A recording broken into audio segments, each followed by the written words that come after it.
Yeah, go ahead. I'm Because about to pull over somewhere. One second. we okay, yeah. Well, no, we live, we live. I'm about to just roll the intro. What's up, everybody? Shout out to everybody. Sorry for those of you that are listening that had to wait that long. It was a serious mishap that was 100% my fault. 100% my fault. I didn't send the link to Hood Conservative. I accidentally sent it to the wrong email, and yeah, yeah. So we here now. We here now, and yeah. So all right, let's get on into this. Strap on in. Let's get ready to go. Let's get it.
Peace, folks.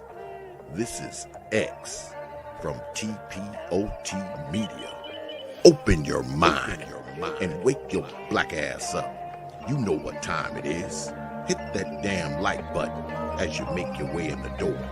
Grab a seat, settle in, get ready. It's the Grown Man Hour with your host, my man, Bernard Riley.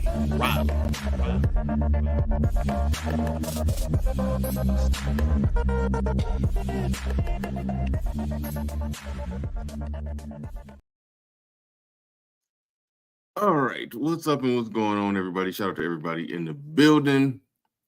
And we were shit. Hood Conservative was here. He just dipped out. So he will be back. He will be back. Don't know what's going on right there. But shout out to everybody in the building. We're definitely about to get into this. Y'all know how we do with the Saturday show. Cover, controversial topics within the community, or community, as many like to call it.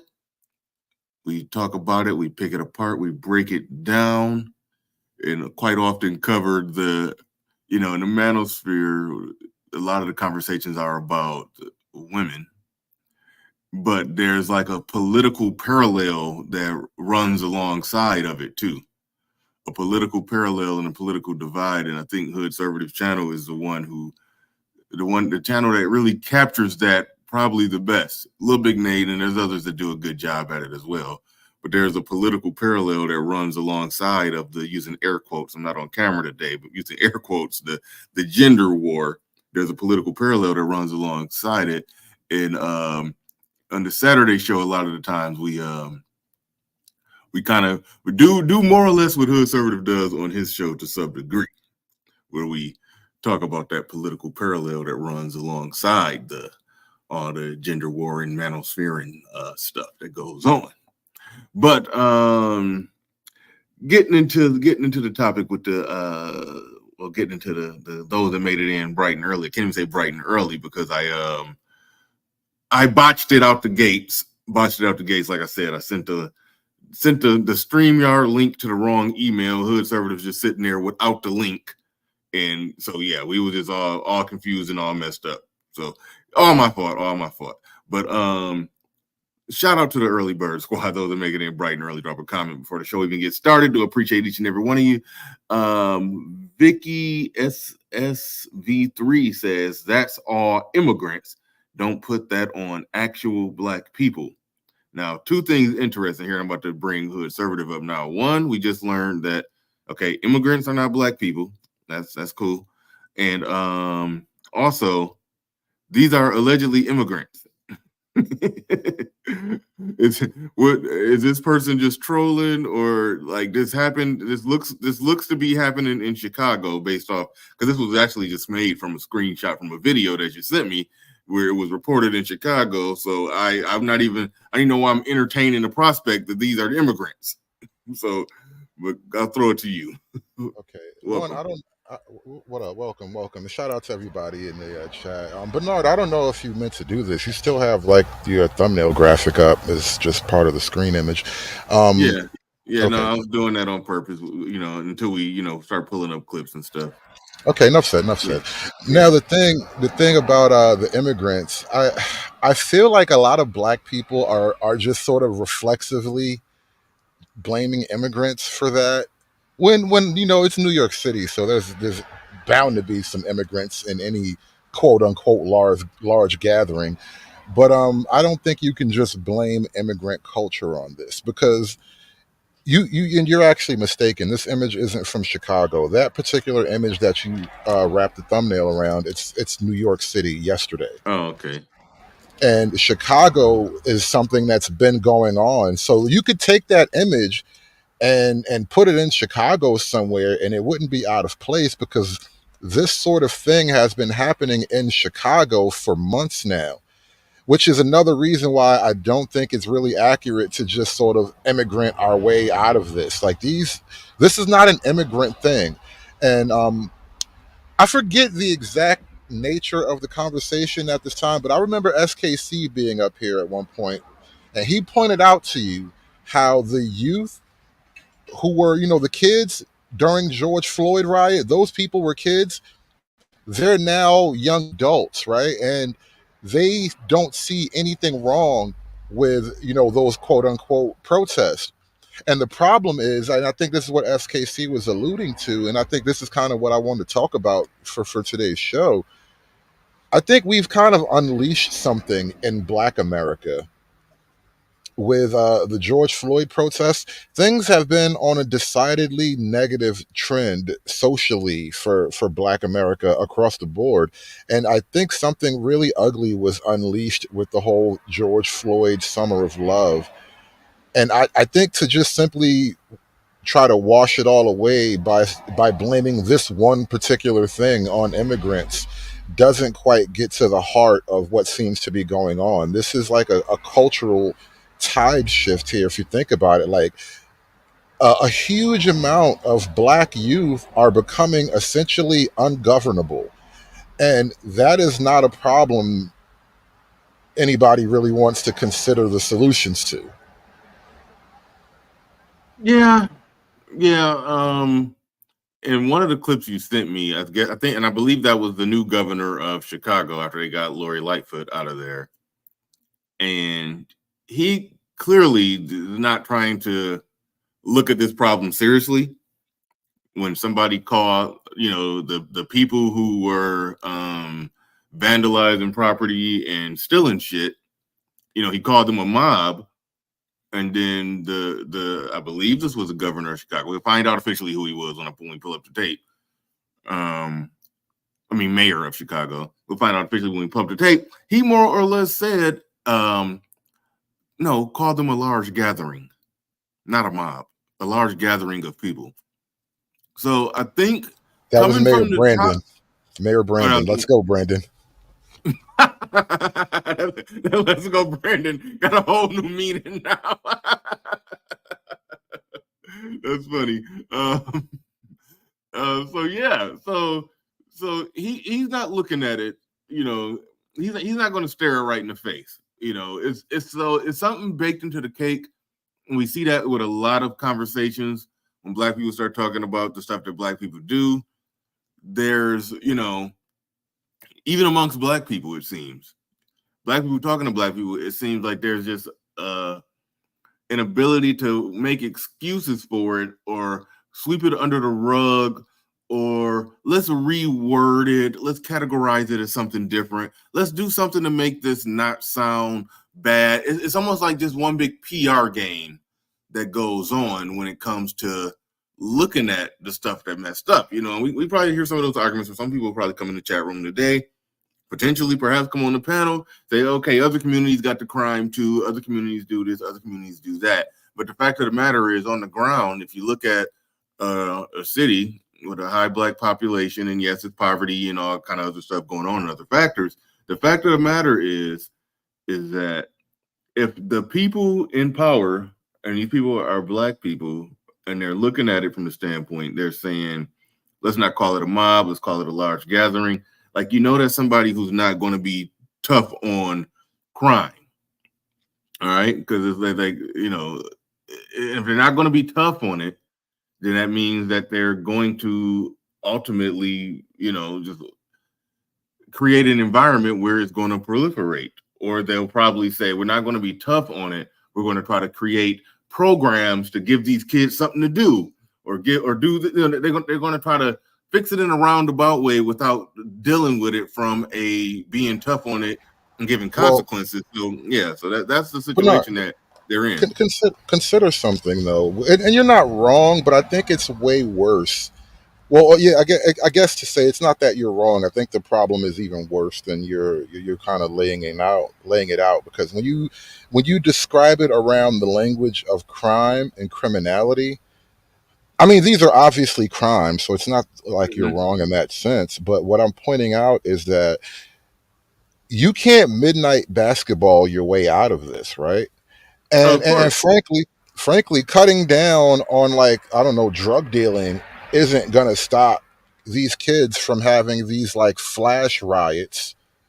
So I don't know if this is the same kind of crime that most like normal citizens can imagine when you hear the word crime. Like, when you think of someone being tough on crime, you don't think of having to call the riot squad to violently subdue, 250 18 and unders, like 250 people between 16 and 21 years old, right? Think about actually, I was thinking about that, because, you know, when they talk about defund the police, what that means is like just cutting money, just make it to where they don't got military style ability, tactics, gear, equipment, whatever they, I mean, we know how the police look when, sometime after George Floyd. I mean, I remember when Kyle Rittenhouse was out there. I think I remember. I don't want to say tanks, but it was a damn big ass militarized vehicles. You know, we don't want police out there like that. But I'm saying, like, no, they do need to bring the riot squad, but they don't. They don't want to do that. They need to be out there and basically go out there and do what they got to do to get them kids to get off the damn streets, go their ass home, make some ridiculous curfew law, and get this shit under control. So yes, I would. It is an issue where that, yes, it needs some over policing. It's just all to it. Like, we're gonna show the videos, you're gonna see what we're talking about, where it's just like in which seemingly random mobs, they just running in stores, just looting out the stores, throwing shit, breaking shit, vandalizing shit. It's just like, I mean, the flash mob, I guess, is the right term. And yes, I think it's in a place where, yeah, they need some over policing. The mayor, the mayor of Chicago, I think his strategy is going to be to midnight basketball it. And no, I just don't think that that's going to do it either. So yeah. But real quick before I pass it back to you, Salty, because I don't know if you know that you're muted. Salty Balls in the building with the $20 super chat says, kicking it off. And absolutely do appreciate you coming through to kick it on off. Shout out to you. Thank you for dropping $20 on it.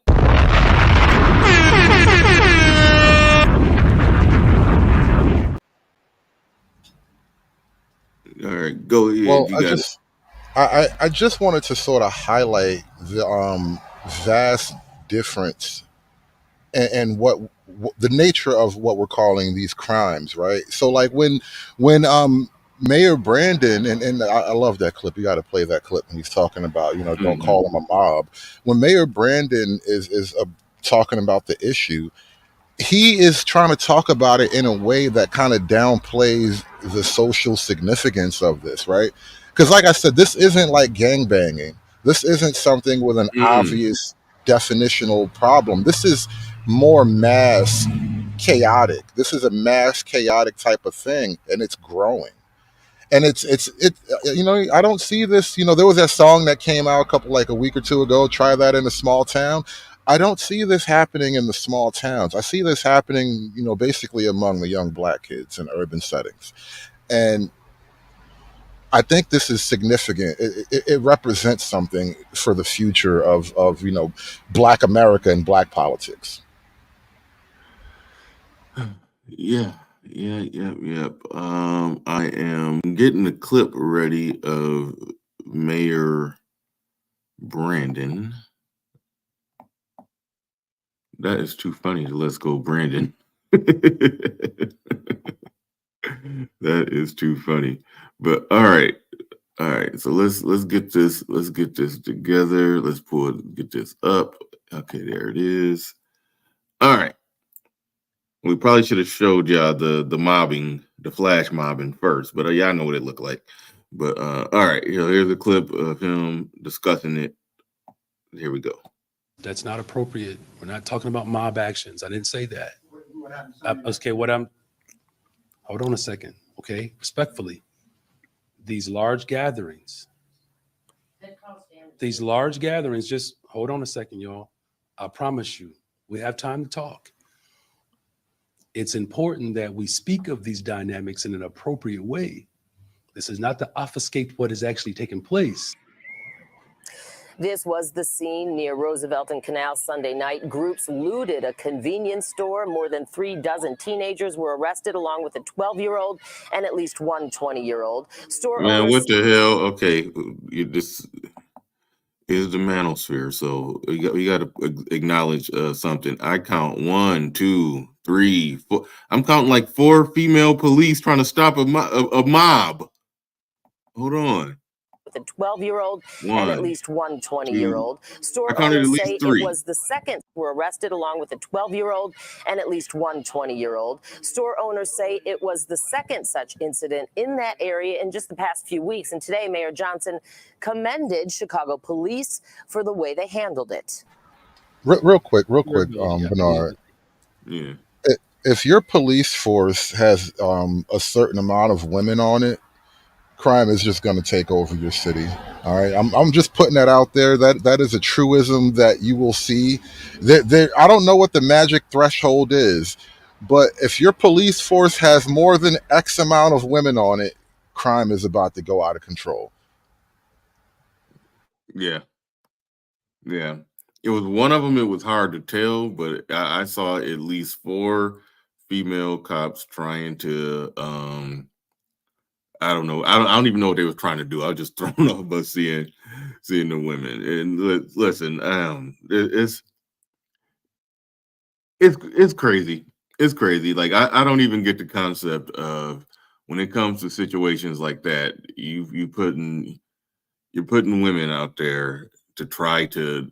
I mean, we've talked about it plenty of times. How it was like women professional soccer players. They got beat by high school 15-year-old boys. So here we are. We got these teenage boys. We got these cops who've been on the job for a while. They eating donuts just like something like that. These middle-aged women. They probably in their early 30s, late 20s are in no position to be dealing with some high testosterone teenage boys out there trying to diffuse those situations. It just ain't happening. Bernard, you are far too kind. You are far too kind. Let me put an obnoxious nigga spin on it. These bitches can't police their own children. How you can't police your own little niggas that you spit out of your own womb, and you think having the badge is gonna give you magical policing authority over other bitches' kids that they can't police, that they spit out of their own wombs. This whole thing is dumb. Very well said. Very well said.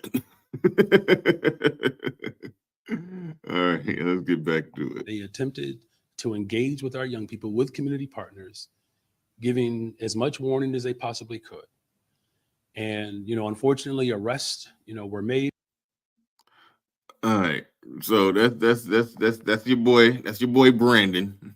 That's Mayor Brandon Johnson. Calling it, playing with kid gloves, saying, don't call it a mob, call it a large gathering. And I guess my question is, how do the problems get fixed if the leadership in control cares more about the PR and the image of the people doing the thing than what they seemingly care about, the stuff not happening? How do the problem get solved then? I'm probably gonna mangle this a little bit, but this is like an old quote. The beginning of wisdom is to call a thing by its name, or Yes. something to that effect. And I think this is also the destruction of wisdom by refusing to name a thing properly. Like think about the axiomatic nature of that, right? If the beginning of wisdom is to name a thing, right, is to call a thing by its proper name, then to intentionally do the opposite of that is not the beginning of wisdom, but the destruction of wisdom. So this is like an intentional destruction of life in the city to simply not call it by its proper name. This is a riot. This is a mob of young niggas and niglettes rioting. And to call it, a large gathering is essentially the destruction of wisdom. Yeah, and I think political leadership need to have the balls to say it. Everything that you just said, they need to have the balls to say it like that and call it like that. I mean, they don't need to say niggas and nigglets on the mic, on the camera rolling. They know they say that behind the scenes probably. But so if they can't even call it what it is, then it's like it's all for naught. It's like this is all just for show. It's like what's your game plan? It's like, the mayor shouldn't be spraying deodorant over the funk. It's just, spraying cologne over the funk. It just shouldn't be the case. But that's literally what's going on, where the people asking him questions, they weren't trying to be deliberately insulting or anything. It wasn't like they were being rude. It wasn't like they was taking a jab. It ain't like they said these niggas out here. No, they just they called it a mob because it was a mob. Well, I mean, in defense of the media and their professionalism at this time, do you even have to say these niggas? Like, it almost goes without saying. Like, I'm not gonna call them, these niggas by name. I'm just gonna show you the videotape and let you connect the dots in your mind about these niggas. Because you know what, and we're really coming into a weird problem in that sense for Black America. I was thinking about this last night and this morning as I was gathering clips and ideas about this show. The more Black America slides into open chaos, the more and the more it's covered for by the media, because these two things are crucial. It's not just the chaotic nature of elements of Black America, or even the seemingly growth of this chaotic nature across Black America as a whole, right? But the fact that the media covers for and often spins it, right? So, like, the George Floyd autopsy was released, and it was obvious that he had way more than lethal doses of fentanyl in his system, and somehow that element of the conversation was never allowed to be given its proper due in the public debate about George Floyd. And that causes me to look back at, let's say like this, right? What if the majority of these Black racial cases were essentially George Floyd's, right? We were all told to feel sorry about these things.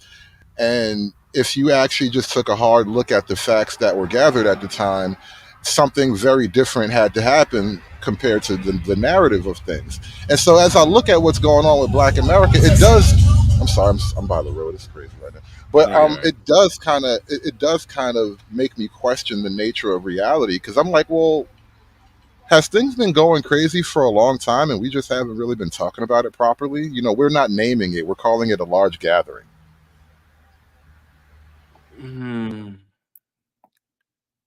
mean, okay, well, we've had cell phone camera footage everywhere for a while. So, I mean, well, at least the last decade, everybody by then, I would say you know, last decade and a half, but definitely last decade, everybody had a camera right there on their hand, on their person 24/7.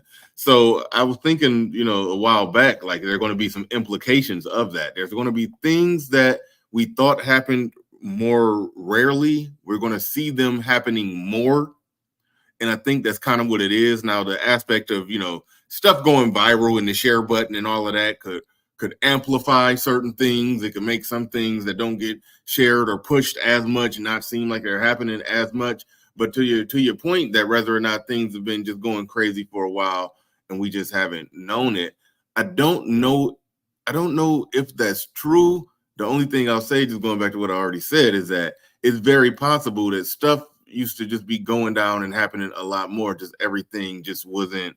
Just Big Brother wasn't in the sky or in the palm of our hand like it is now. So that does make you look at things a little differently. Well, I'm not commenting directly on Big Brother as like some passive observer.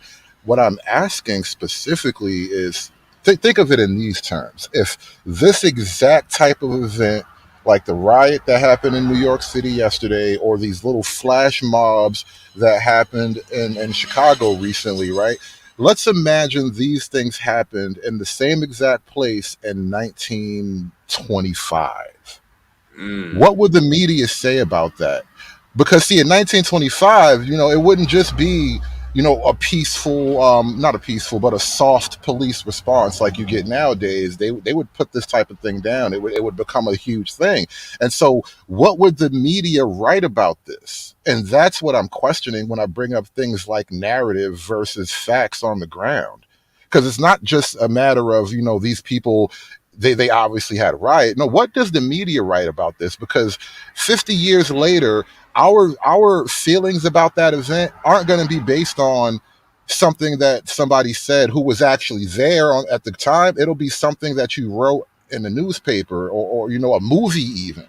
And that's what makes me question like the entire history of like the black narrative. It's like, what if we've been getting narrative hustled for a long time? All right. Now maybe I missed something. Maybe I daydreamed, but keep on. We denying Black Wall Street now. I don't think. Did you say anything that implied the denial of Black Wall Street? No, not whatsoever. What I'm saying is, what if the story isn't exactly what happened, but we exist in the story that was given to us, and it's not necessarily what happened. And that's all I'm saying when I bring up the word narrative hustle. Like that's a concept where it's like you spin the event so that from a historical perspective, you can do whatever you want with the actual event. It doesn't matter what happened. It matters what we say about it. Okay, yeah, I get what you're saying, and I think it's a lot. It's probably a lot of things that were that from a historical standpoint we hold it near and dear to our heart that probably got embellished a little bit over time. It's like that with a lot of things. I'm not going to arbitrarily cherry pick this thing or that thing and say, nah, this part isn't true. This isn't, I don't even go down the route of playing that game with it. But it is worth pointing out that, in this modern time with modern media, we could see we could just see the effects of somebody trying to spin something. However, the difference today is we got the tape. When shit used to go down, there was no tape.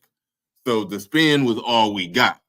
Now we have the tools to overtake, to debunk the spin right on site. The spin is nothing but 30 minutes old at this point. We've already debunked it. So yeah, that is a different dynamic that we're dealing with today. And all I'm saying is because that phenomena is a thing, I don't necessarily pick on any individual story. Like at this particular moment, I have no individual story where I'm like, I got the smoking gun evidence. I'm not doing that right now. I'm just laying out the question when it's obvious, like you said, because we live in such a fast paced time with information trading from one person to another. It's easy to pick apart the spin. And then obviously, honestly, once you know what to look for and you understand that, these are things that the media does. The media has its own interests for whatever reason. And so you become aware that you question the narrative a little bit more easily. That's a whole thing in and of itself, the willingness to just question the story. Yeah. Well, okay, so are you saying that?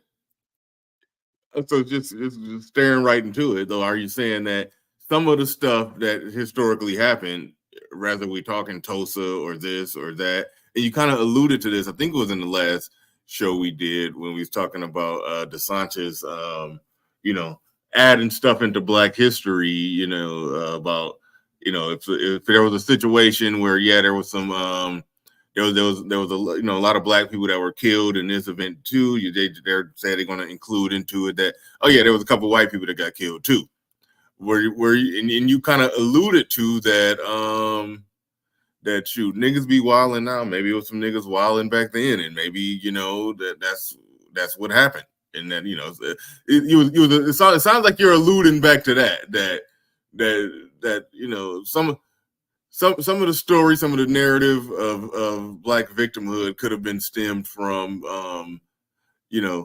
niggas actually did some bullshit, and it was mob, it was mob law back then. Speaking of, we talking about a mob now. It was mob. White folks had their mobs too. They was hanging people with their mobs, but but I don't mean to laugh at that. But it's just funny, just looking at drawing the parallels between mob we looking at today and then a mob from 1920. Just had a just did a little thought experiment in my head. But either way it go, you're saying that It's accurate. It's very accurate. Yeah. So it's like you're saying that some of that stuff could have been mob justice just being carried out, and that get also washed into the victimhood of the time. Is that more or less what you're saying? Right. And I'm making this in a big picture argument. Like I said, I'm not prepared to present like a smoking gun case about any particular narrative, right? It's not that I have evidence of this particular event being a bunch of bullshit. I'm not prepared for that yet. I'm just making out I'm laying out the premise, right? And actually, Bernard, did you get a chance to listen to Sub-Zero? I think like one of his most recent streams, and he had a guest named he's a YouTuber called Teach Him Chuck. I saw a small piece of it. I understand the guy was pretty dynamic.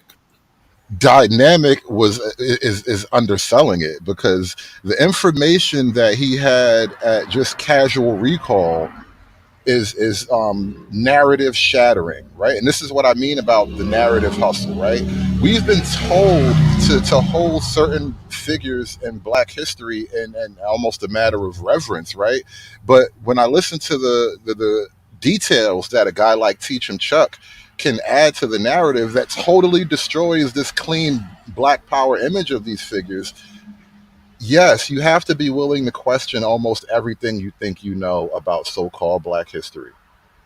And I actually tried to reach out to Teach Him Chuck off air, and I want to get him on your show as soon as possible, because I think these are the kinds of guys I love to find on YouTube, where they're just like a walking fountain of dangerous, obscure Black knowledge. God damn. Yeah, so I guess I need to go back and watch that. But Jordan Turner says, why I get timed out, Bernard. I think you are the person who said that Emmett Till was a lie. And that's not, listen,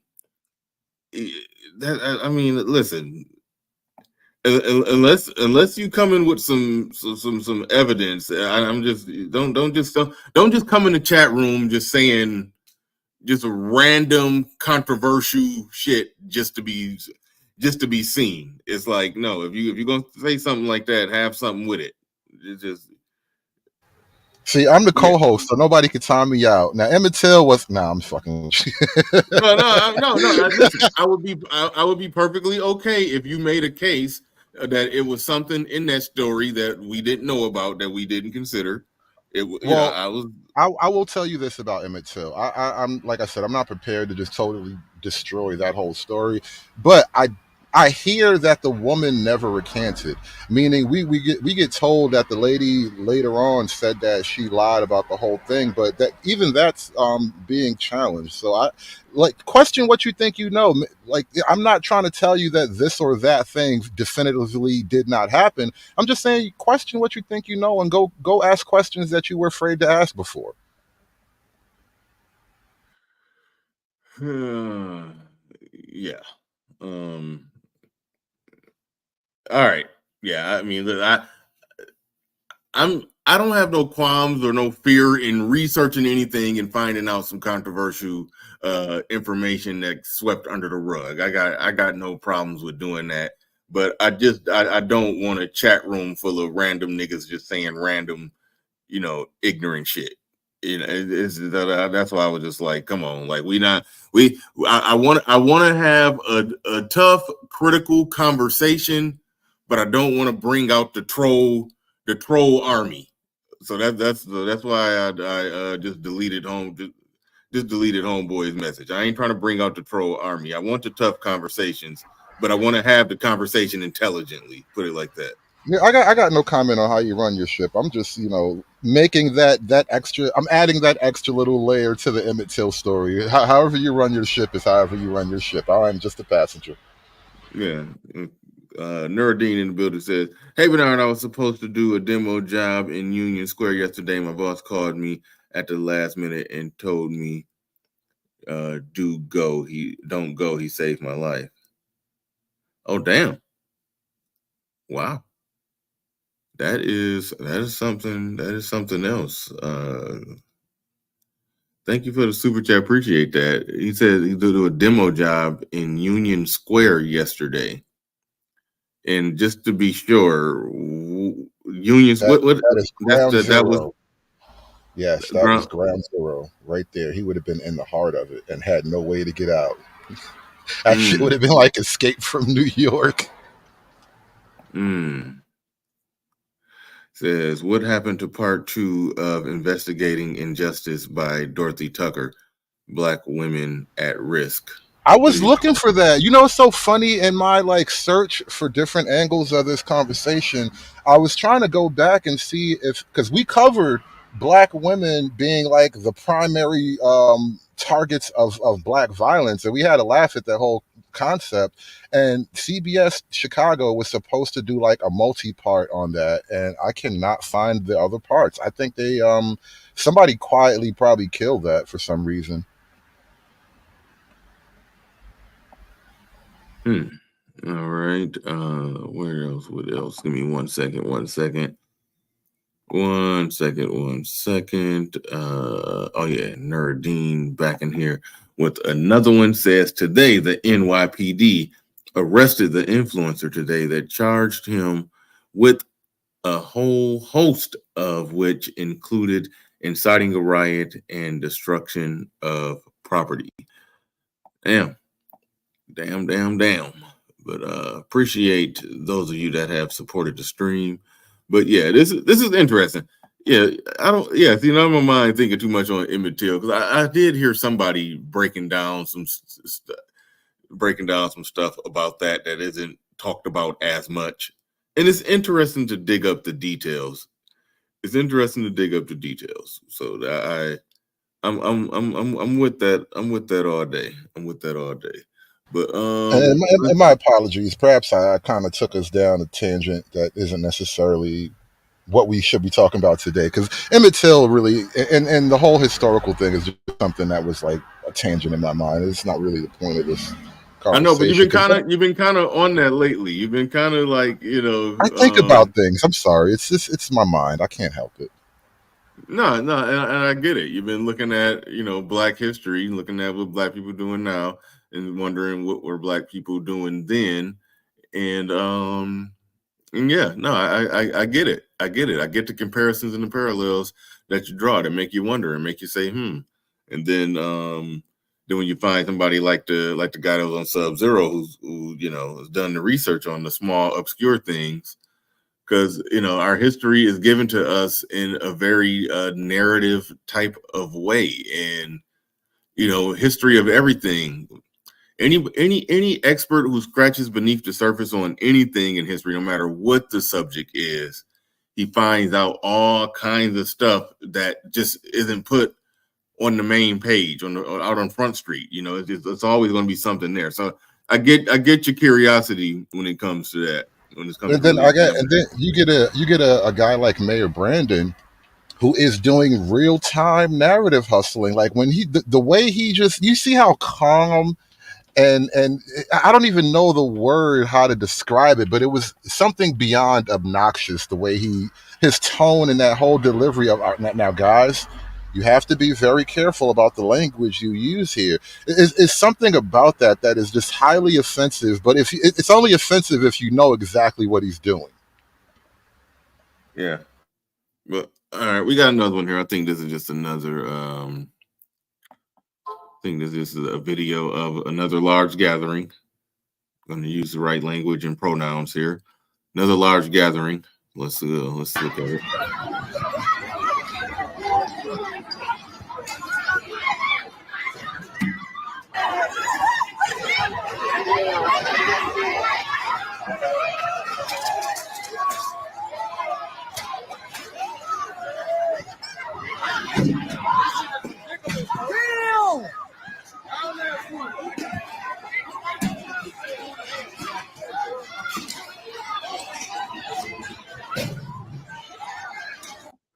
She looked like she's stealing, running out of there. She like stole a damn fountain drink and like some chips and a fountain drink.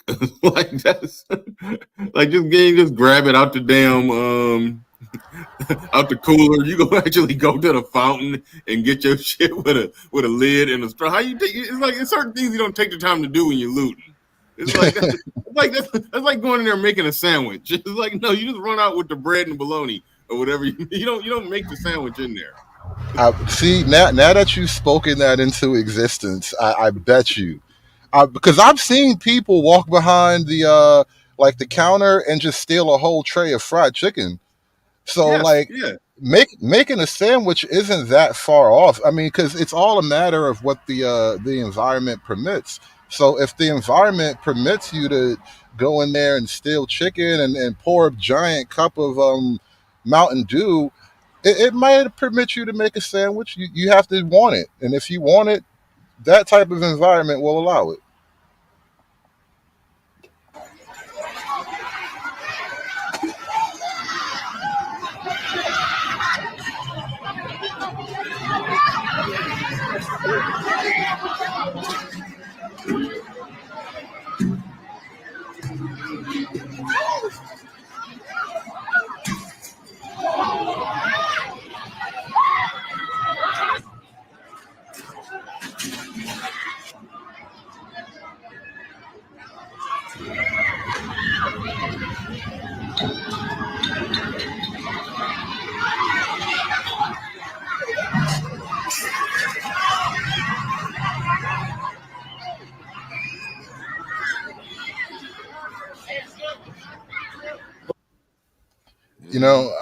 I'm curious. What is like the because it's obvious what the so-called right-wing solution to this kind of thing is. Lock them all up and figure it out later. What is sort of the progressive left wing? Save the. All right. Let me be more. Let me be a little sharper in this question. How would Umar Johnson fix this? Well, his solution is that you, and when I say you, I'm talking to you directly. You need to go and mentor at least 3 to 4 Black children by single mothers. That's it. Shit. I bet you half them niggas got stepdaddies already. That's the Umar solution. That's the Umar solution. Sounds like more midnight basketball. That and you know, midnight basketball, I guess, has sort of become like a joke concept when you think about it. But it's this thing of pouring resources into the black community won't fix this. They can't stop what this is, and it's hard to even describe accurately what this problem is. But this is a huge issue. Like, you can't imagine the kids who are out here right now, like at whatever age, because you know, I think the news said the youngest person arrested was like 12 or 13, and the oldest was like 28. It's hard to imagine that these kids are gonna go through the next 10 years and become like productive citizens and you know, a benefit to their community in some way. Yeah. Yeah, I'm about to pull up another video. No, I noticed I don't think they fucked with that Chick-fil-A. They're like, no, we need that Chick-fil-A open. Is that a Chick-fil-A logo in the background right there? We don't even got a Chick-fil-A out here. But I don't even think black people like Chick-fil-A. That is not black chicken. Oh, really? Yeah. Yeah, I think that is almost like a white culture thing. Chick-fil-A, especially, like, you know, they be closed on Sundays because you're supposed to go to church. Like that, I don't know if black folk fuck with Chick-fil-A in the same way. Black folk like churches and Popeyes. Okay, fair enough. Yeah, Popeyes all day. Yeah, even though I don't even eat that. Yeah, I've been off of all that. All that nonsense. I don't even eat that shit no more. But all right. Let's see. Now this is an interesting clip because a homeboy, the white dude on the right, basically said, "Just let the shit burn."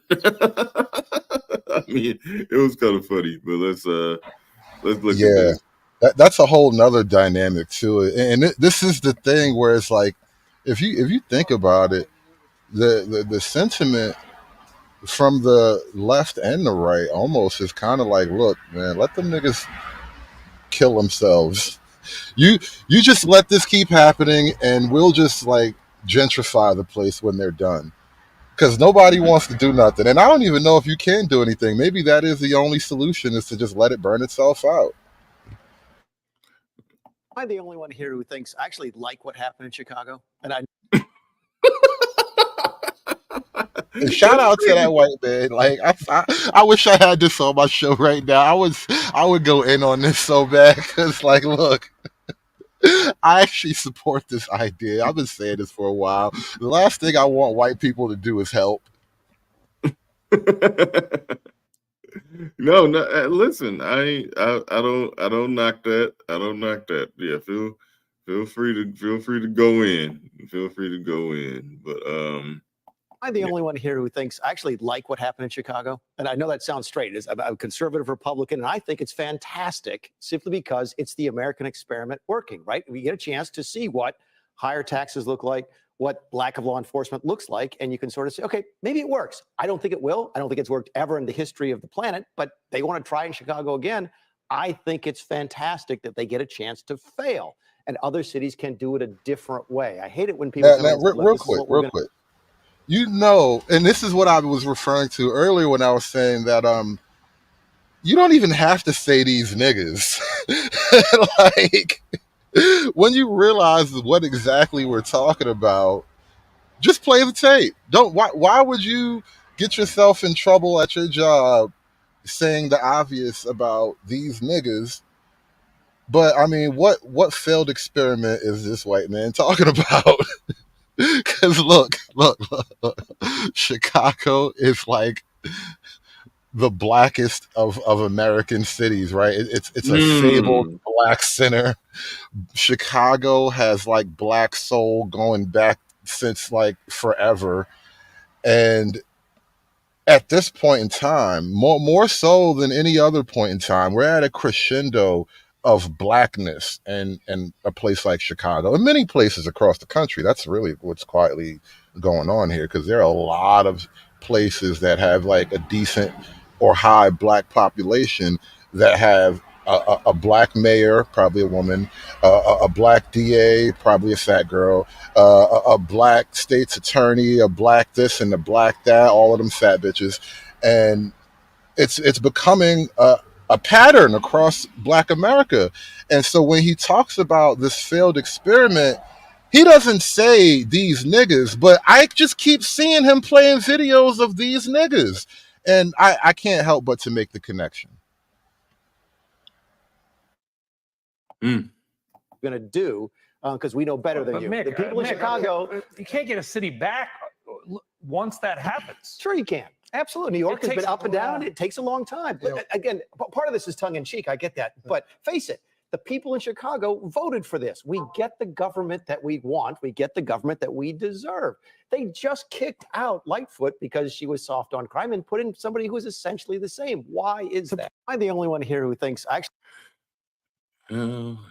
There it is. I mean, there it is. And he spoke to what I talked about, earlier in the show, the soft on crime thing. And I get your point that you said earlier, that it's not just normally what we think about crime, like one person robbing a 7-Eleven. No, we're talking about mobs. But even then, yeah, I think extreme measures need to be taken to get things like that under control. On one hand, it was, obviously the George Floyd situation. Everybody was pissed. People was rioting and all kind of stuff going on.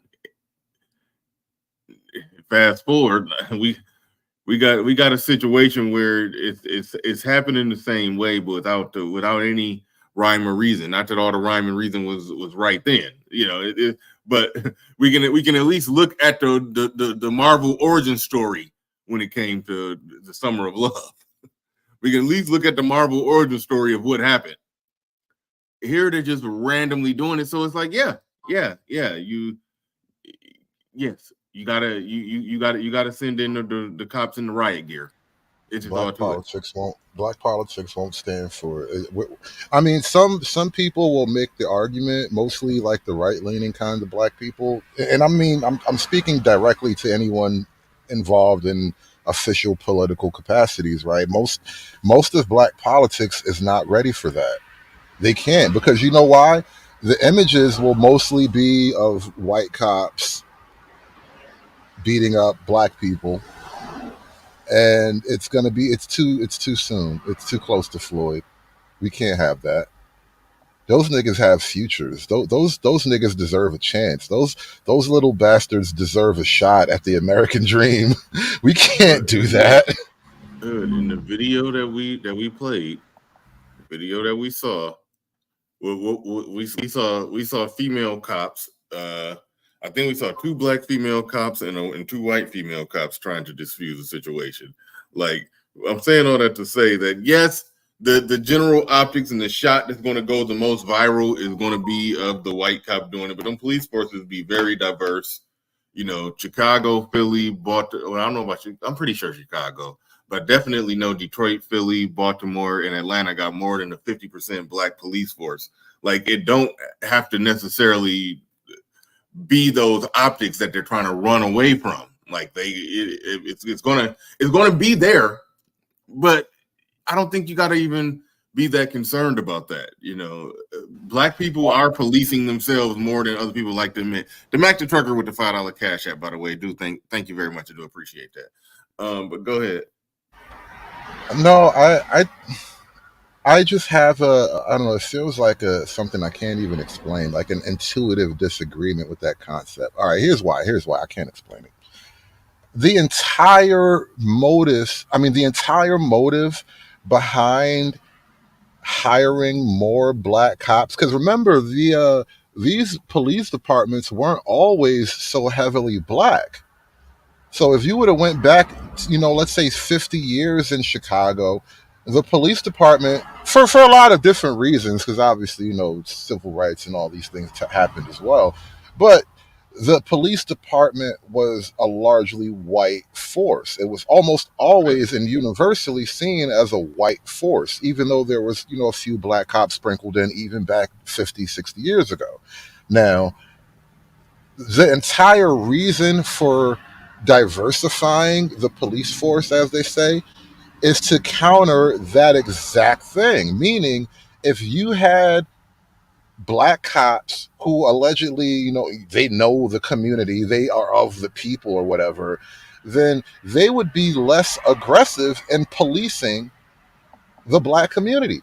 And so it's hard for me to imagine that after all these years of going out of our way to hire more black cops for the purpose of being less aggressive, that we're now going to do it. I mean, it can be done. It can be done, but it seems counterintuitive to the actual nature of why they diversified the police force in the first place. It's like they hired black cops because they wanted to be softer on crime, and they wanted black cops to be the reason why they're being softer on crime. Right. But even if that's their reason, even if the black cops got to get in there and be just as aggressive, I mean, they're cops, that's their job. So, I mean, I wasn't saying that it's going to work, that's going to actually, no, I think that black cops got to get in there and get their hands dirty and end up doing a lot of the same stuff that white cops have to do. Like, let's just face it. I mean, when you're we're not talking about the viral situation where the guy didn't really do nothing. No, we're talking about people actually dealing with criminals on a regular basis. You're dealing with the unruly on a regular basis. You have to arrest the unruly on a regular basis. So what I'm saying is, if we're talking about a greater than 50% black police force, it won't be just hands down 100%. The optics of, okay, we calling it a bunch of white men in militarized uniforms to wipe these niggas off the streets. I'm just saying the optics won't look like that. It would the optics would look, slightly similar to how you would expect it to look in a black city. I think Chicago. Chicago's probably somewhere in the area of around 50% black. I know some areas in Chicago that ain't fully flooded with black people. So yeah, you're gonna have a 50% black police force out there helping clean shit up. And from a clutch your pearls optic standpoint, that shouldn't make people who want to be soft on crime not get all pussyfied about it and say that, the white people they're abusing our black youth. It's like, no, you sending in cops. Some of them are black, some of them are white, and the youth are clearly out there fucking shit up. And so yeah, it is what it is. I want to go in a slightly more provocative direction here. I think, please. And this is me just speaking from the gut. This is just my intuitive sense of things. I think you're gonna have to say it without saying it, or do it without saying it. But you're gonna have to hire some of those old school racist police. Oh, get the fuck out of here! There ain't no way. In order to solve this problem, you're gonna need people who give no fucks. And I'm just saying, you're gonna have to go old school with this shit. You want old son bitch. The cops who beat the shit out of that one guy, what was his name? The black cops that beat that one dude. I think it was some person or two. One of them might have been smashing one of their girls, or I don't know. But you know who I'm talking about. We covered the shit. Yeah, but that ain't policing. That's not the same thing. I know, but I'm saying, if you're saying that hiring the old racist white cop, then hell no. Them niggas was out there niggified just as much. They would have handled it all the same. I was thinking more of the lines, that club security. I mean, I know you've been to a club in the hood and they got the security dressed in all black, and the club security is just another gang in there ready to fuck somebody up. Like, yeah, so if they hire those type of cops, that's where my mind was going. We didn't have to go resurrect. We didn't have to go resurrect the racist cops from the 40s. Listen, hear me out. Just hear me out, because I don't think you can really tackle this problem from a boots on the ground policing level. You're gonna need, let's talk raw numbers here. You're gonna need at least 15 to 20% of your police force who just you know what, that nigga look like he up to no good. You're not going to be able to solve this problem without throwing shit like that at it. Like you just, because you need to throw that dynamic of fear into the game too. Motherfuckers don't have no fear out there no more. Oh no, I can't go with you. See, this is what I mean. Black America is not ready to solve the problem. Not ready to get creative about this shit. you being too creative. If you want the cops out there, the white cops, they stringing niggas up for because the wind blew too hard. Like fuck that, this nigga got to go. Well, listen, I'm trying to keep it at a respectable, like at an efficient level, because too much of anything is a bad thing. So when I say like 15 to 20%, I envision it more like this. You see those cops in the, like, what was it, the Terry Nichols case or whatever? See, they were too black. If they would have had like one or two racist guys in like some kind of leadership position, that they wouldn't be out there beating niggas up because somebody girl got fucked. No, they'd be beating niggas up because that nigga looks suspicious. And that's how you fight crime. But beat niggas ass. All right. Yes. All right.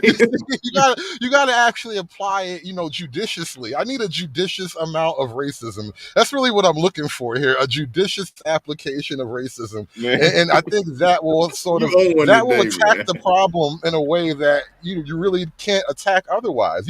You're not gonna get this number, you're not gonna get these problems down without really getting serious about shit. Oh man, I just put the link in the chat. Somebody come talk to this man. He said we need white racist cops out there beating niggas ass, and that's gonna solve the problem in Chicago. Somebody come talk to me. I had to put the link in the chat. All right, let's see. Well, I ask you this: who else was niggas afraid of? So your premise is fear is the thing that's going to get some order in Chicago. It got to be fear. I mean, have we tried it? Yeah, don't knock it till you try it. That's all I'm saying. All right, we got Friedman up here, but I want to play this one too because this is white. I think this is the one where white folks talking about getting the hell out of Dodge. But the frequency with it that it's occurring, it's just unbelievable. I mean, it's a night after night after night. And an area like this is... Frustration and fear building in River North after two men were beaten in the street this weekend, and today a shocking crime inside a bank. A teller viciously stabbed in a random attack, police questioning a person of interest. Dane Placco reports on the growing troubles in one of Chicago's trendiest Yo, who the hell stabs bank tellers? A guy with a knife. That's a good point. I didn't think about that. Like, I mean, I could understand, she got shot. All right, it's obvious this was a robbery. She moved. She hit the panic button. Something like that. That makes sense from a logical criminal chain events type of argument, right? How in the hell does the bank teller get stabbed? Like, this is the shittiest bank robbery I've ever heard of. Yeah. I saw a guy with a knife, like pretty big knife with blood on it, and he was running with a head of steam. An eyewitness describes the aftermath of a daylight attack inside this Chase Bank at Dearborn in Ohio in River North. He was pretty upset, and he was saying some vulgar words about Chicago and the police. So witnesses say this man, screaming at pedestrians and appearing unstable, walked into the Chase Bank and without warning began stabbing a 24-year-old female employee in the neck. All right, so that wasn't a robbery. That was just I'm just just coming to kill somebody, basically. Medics rushed her to Northwestern Memorial Hospital just blocks away in critical condition as police officers scrambled throughout River North to find the attacker, still wielding a bloody knife. We were just taking a walk and walked down this block, and to see that woman, the poor woman, coming out on a gurney with blood all over her. It's the second high-profile attack in River North this week. Early Saturday morning, police surveillance video captured this vicious beating of two men in the middle of State Street near Illinois. I got a broken nose, cheekbone. My right eye was hemorrhaging, concussion. 55-year-old Edwin Barone, a chef at a downtown restaurant, was beaten and robbed of his wallet by 3 men, while more than a dozen onlookers stood by watching. Nose, cheekbone, concussion.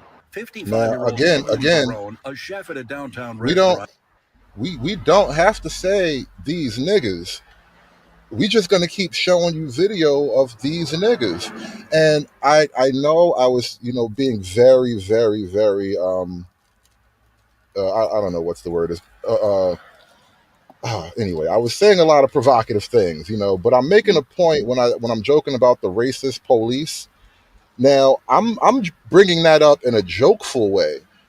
That guy. I'm sorry to interrupt you, but did you notice in the midst of all of this that these chicks over here twerking while they get knocked out? Oh yeah, everywhere I go, I must twerk. You didn't know that was a thing? Yeah, it's like right at the precise moment that the dude is getting knocked out, they start twerking. Yes, everywhere I go, I must twerk. And then the more chicks coming running in late. Look, she missed the startup, but look, let me come run in. I ain't want to miss it. All right, I'm sorry, guy. Go ahead. I cut you off. I just noticed that. No, I get it, because that type of thing, once you see it, you can't unsee it. You see it everywhere, and this is what I mean. That's why I came up with the everywhere I go, I must twerk line. This is how it is. Somebody pointed that out to me, actually, on Twitter. They was like, do black women have, like, twerking Tourette's or something? Like, everywhere they go, they twerk. And I shit you not, it's just everywhere now. But like I said, I was joking, half joking, not really joking about the whole racist police thing. But when people like him are going to start bringing that up and be dead fucking serious, and they're going to look you in your eye and wonder why you're being such a faggot about all this stuff, because he just got his face broken and you're worried about somebody maybe being a little racist. Let's go. I'm playing a little bit more of this, then we're gonna go to Freedman's Journal. Hold on, I ain't got no sound on. But nobody helped me. Well, I hope people, and they're all watching me get beat up, and nobody helped me. Well, I hope that me coming forward will help police the area better, because I mean, these people pay good money to live here. And all this crime is indeed having an impact. A couple who moved to River North from the suburbs 3 years ago now tell me they're selling and moving to Florida. You going to stick around here? No, we're moving out. You are moving? We're moving, process of moving as we speak. I just can't put up with this anymore. I mean, for what? To what end? In River North, Dane Placco, Fox 32 Chicago. All right. And breaking tonight, Chicago police arrested. All right. Let's So go ahead, Freedman's Journal. You have the floor. You have the mic. The link is in the chat. Anybody want to come up and participate in this conversation? You got it. Go ahead, Freeman. Hey, what's up? Now, I just wanted to reiterate something I said in the chat. I don't think enough is made out of the fact that police in mass have resigned. Like, these departments have no cops. They're sitting at like 70, 80% of their force. People are just like, we're not doing it. Right? The whole concept of a peaceful divorce has already started. Right? So what are you going to do about policing when you can't even hire police officers? Right? And Friedman, can I just add one piece of information to that? It's the majority are the white cops too. It's interesting, but all those older white cops that I'm joking about kind of right now, they're the ones quitting. Yeah. And who are they replacing them with? Right? They're lowering standards and they're offering bigger incentives, right? Bonuses for signing on. So they're bringing people from out of state. These are not people that are connected to the neighborhoods in which they're going to serve. This could be a guy that got rejected from a couple of police departments in Texas, and now he's a cop in Chicago. This is the guy you don't want being a cop. And then you have half of the graduating class is females. I mean, dude, there not enough is made of that. If this were like disease. Wait, hold on. Is that's an actual, real quick? That's an actual stat for real. Like, there's police departments where half of the graduating class of the basically the newly minted cops, half of them are women. Oh, just search online, Bernard. Search online. Wow. There are tons. They are bringing in I tons bet of you. I women. bet you, out of that half, at least 15 to 25% are somebody's baby mama. I'm telling you, there is, and then there are the diversity hires, right? Immigrants. Nothing against immigrants, but if these aren't top shelf dudes. Raised in another country, and now they're policing in America. As a matter of fact, one of them, God, there was I'm trying to remember the details. There was a guy that got killed in a traffic incident, and it was a diversity hire. And it was just like, well, nothing was made of that, right? They never identified that. It was just, oh, black guy killed by cop. But this dude was like, I don't know, from another country and was a straight up diversity hire, just a trash cop. So, yeah, the cops aren't coming back, right? The cops are, Aldi's gone, Walmart is gone, the cops are gone. Basically, I mean, it's like they're reservationizing the hood, right? Cutting it out and cauterizing the wound and moving on. I mean, that's literally what's happening. So the whole police coming back, nah, nope. All right. Now, before I go to True, I mean, you raised some interesting stuff. I didn't even know that about. I mean, I know. Well, I'll tell you, I eyeballed it in my observation, looking at the video of the cops trying to diffuse whatever the hell was going on out there, and right there in the shot of about 8 cops, 4 of the cops, 3 or 4 of the cops was women, and I was like, that ain't gonna work. That ain't gonna get it done. But before we go to True Hype, really quick. Welcome to Machismo TV, the ultimate destination for modern men seeking to upgrade their lifestyle. Subscribe to Machismo TV and Saul T-Balls. We stream daily from 12 midnight to 8 a.m. Eastern Standard Time, the best male-centric content. Highlight reels without reviewing or providing any editorial bias to the content. We have done so much, with so little for so long, we are now qualified to do anything, with nothing. All right, make sure you go and subscribe to Machismo TV, the best male-centric clips show, highlight reel channel in the business. Make sure you go and subscribe to them. I'm trying to get the link ready to go right there. There's a link to that. Make sure you go and subscribe. But all right. True TV in the building. Sir Tice just came up. Salute Sir Tice. But we're going to True TV. Then we head into Sir Tice. We go ahead. True Hype. I'm not True TV. I'm sorry. True Hype. Go ahead. You got the floor. You got the mic. Damn, changed my name and everything, man. Change your name. My bad, man. It's all good though. It's all good.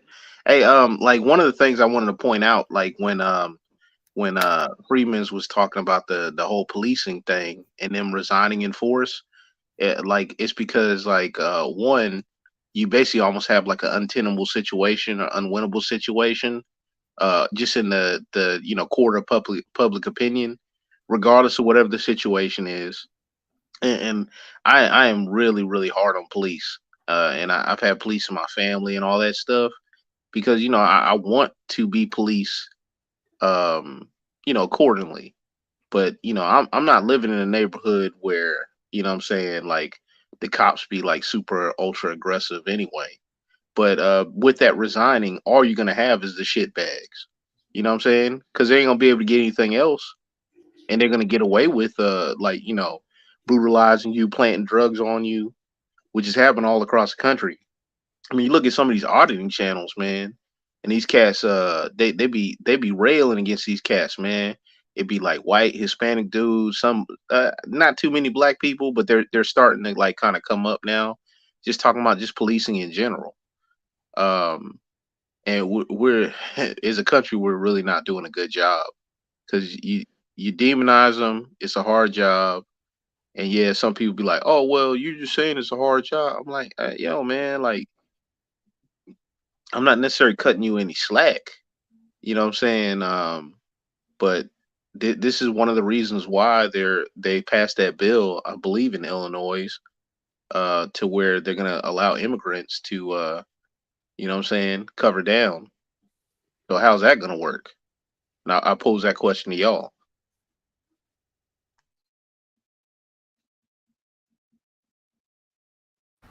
I think Black America is going to love getting policed by illegal immigrants. I think it's going to be one of the best things to happen to Black America since Jim Crow. Bro, dude, what's going to happen is cartels are going to infiltrate police departments, period. Because we already saw this happen with like Rampart.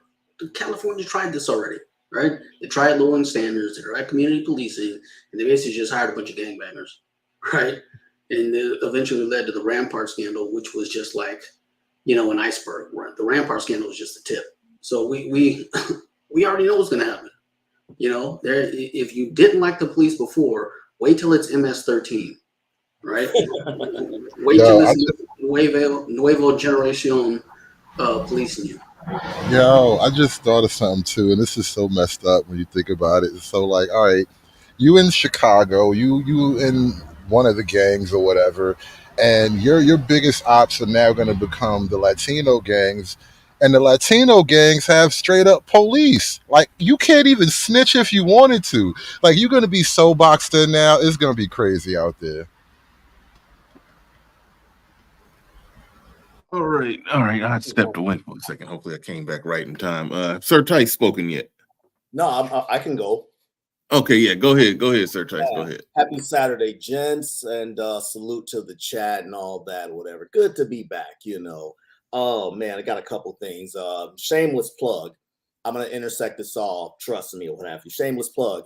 Little Big Nate, myself, and Sub-Zero did an interview with this extremely knowledgeable brother named Teach Him Chuck. Bernie, I'm going to try to see if I can talk to you about this guy. Very knowledgeable. We were talking about how the Black Panther Party, isn't what you think it is. And a lot of this ties into Marxism, which ties into this. But first, I want to put out a message. For whatever reason, I couldn't send you a super chat. A super chat on my phone, but I'm back in front of my office right now. I want to put a message out here to the chat. Where are all the Chicago real niggas and all the progressives that have appeared here on this very show? I want you to come up here and defend this soft ass mayor that you voted for. Okay? I want you to come up here and defend this. By the way, this dude, where does Marxism and all that connect? This dude is basically another Soros plant. Trust me, I'm going to tie this all together. Okay, Soros' open society gives him money.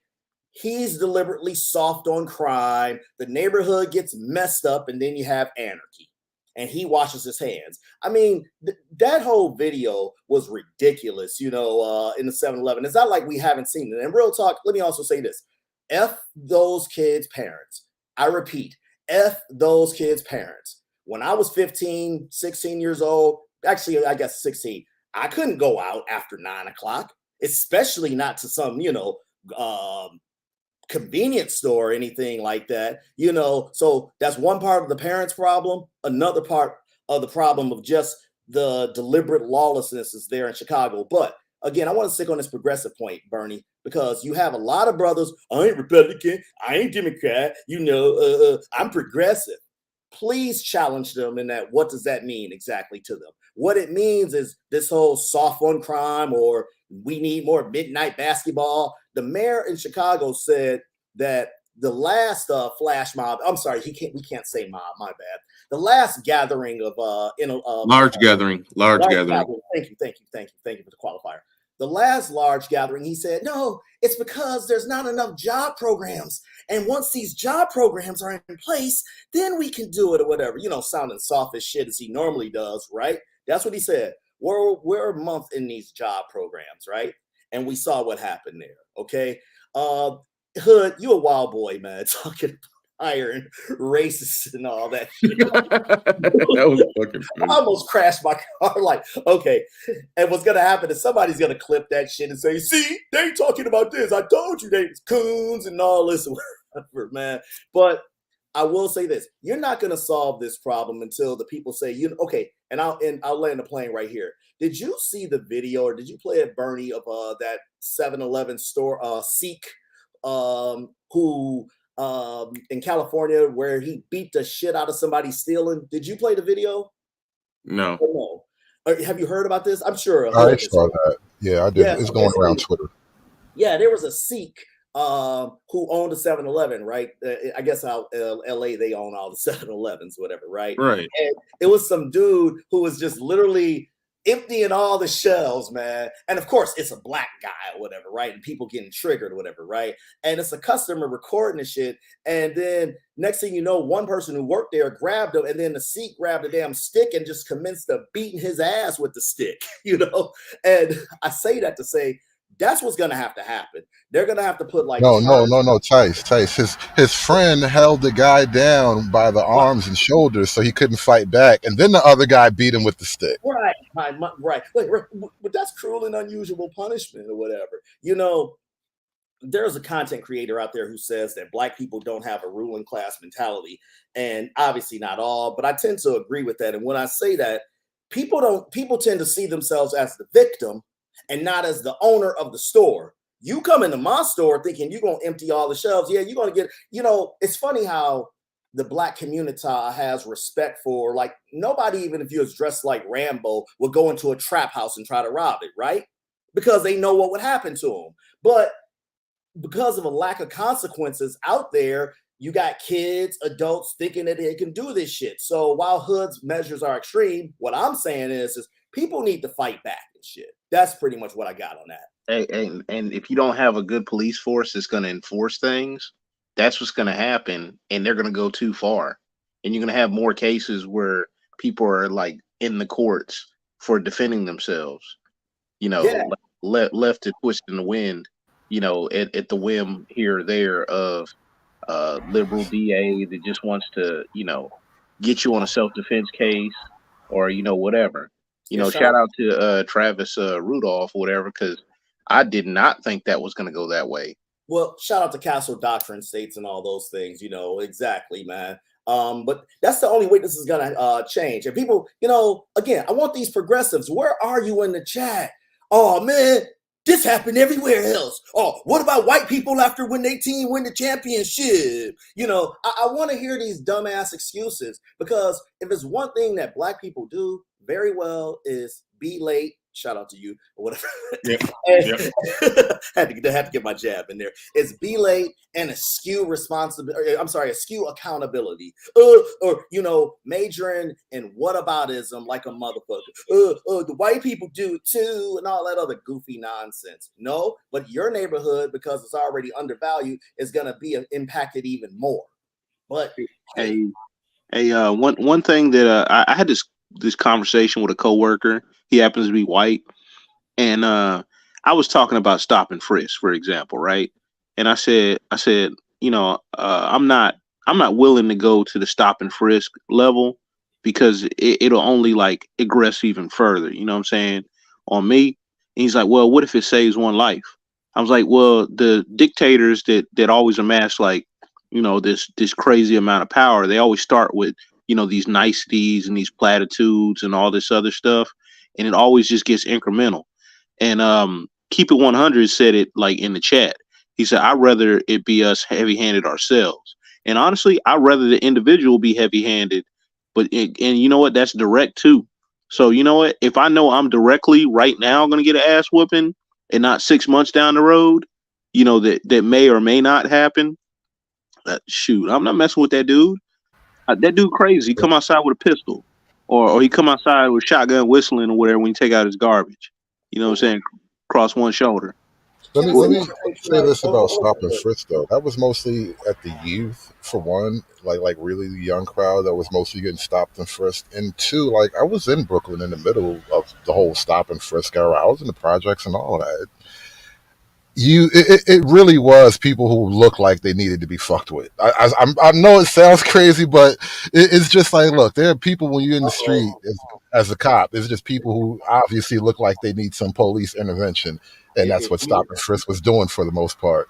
If you weren't considered a coon before, they gonna call you a coon now. Yeah, but here's the iron. No, but that's what I'm saying. Like, listen, I was in the middle of shit, so I know it's just like, bro, this motherfuckers. You look like you about to do some dumb shit, and so that's why the police fuck with you every day, and it's just obvious. Before you get stop frisk, I want to shit on Chicago a little bit more for a second. Just with this mayor, I mean, come on, fellas and audience. Did you think it could get worse than Lori Lightfoot? Did you think it could get worse? In less than 3 months, they've let all these illegals come in there illegally, giving them $100 million. Now the black people mad, and now these flash mobs keep happening and all this. I mean, what a great first 3 months of a mayor, man. But hey, they voted for him. I want to say he won by plus 10 points. So this is you get what you vote for. That is the example of right there in Chicago. And if you vote for nothing, you get nothing. Like, but it's more than just a vote, though. It's taking part in the whole process. Oh, CS, please join the panel, or highlight. Please join the panel. I'll tell you what I expect the mayor to do. I mean, come on, brother. Please put the link out, Mr. Riley. No, the link is out. It's been out. No, Anybody can take the link. CS is CS Freeman. You haven't said much. What should a mayor do? What should? How's it? So, I mean, the mayor is tied into the police department. Basically, the police department is an extension of the mayor, and how the police is a direct reflection of what the mayor wants. You know what I mean? So what is the mayor to do? Hey, start enforcing the law. What is the mayor to do? Go on TV and criticize the lack of prosecutions. I mean, there's tons of mayors to do. The bully pulpit is there for a reason. Who was it that brought in Stop and Frisk? His name starts with a G. Right, exactly. Giuliani. I mean, hey, but it was expanded during the Mayor Nanny state. The dude who was talking about like you couldn't get the Bloomberg. It was expanded through Bloomberg's term, wasn't it? Yes, it was for 12 years. Did he cut it off? No. De Blasio did. Yeah. Like it went crazy. I mean, it ballooned up, and it got a little more on the tyrannical side from what I hear. Can I answer before the new panelists go? Here's a simple thing I want a mayor to do, and keep it 100. You know, you my dog. There ain't nothing about what conservatives want and all this. Okay, number one, you can start with a curfew. Okay, that's something easy right there. A curfew, boom, that'll curb it right there. Whatever at 9 p.m. or what have you. Right. Unfortunately, Chicago and that prosecutor are in cahoots together. Both of them being Soros puppets. So those kids would actually just be brought out in the street. But that's the first thing that you can do to stem just the activity on the street alone. Number two, you can put in an edict where you charge the parents, whether it's a fine or a charge, okay? And I'm sure the adults, you know, the people who are sick of this or whatever. So those are very two simple things that Americans start doing. Has nothing to do with white zaddy, has nothing to do with conservative things. And yes, this has been done before. Hey, Bernard, what's going on? It's been a while. Hey, what up, Nerdine? What's going on, man? You got the floor. You got the mic. Yesterday I was supposed. Yeah, hey, what's going on, guys? I was supposed to go down there yesterday because I work for a demo company driving garbage trucks, and my boss called me at the last minute stating that yes, don't go. He said, Muhammad, don't go down there. And I was like, well, what's going on? Because that was like my third or fourth demo job. He said that there was a riot and I need you to go to Brooklyn. He literally saved my life because the job was like right across the street from Union Square. That construction site, that's where I'm supposed to demo. Mm-hmm. Yeah, that's wild. They arrested him. And he's gonna face a lot of. I think the criminal charges he's facing, but then over time he has to face all of the civil lawsuits that are going to come down the pipe. They charged him with disturbing the peace, inciting the riot, destruction of property. They hit him with like 6 charges so far.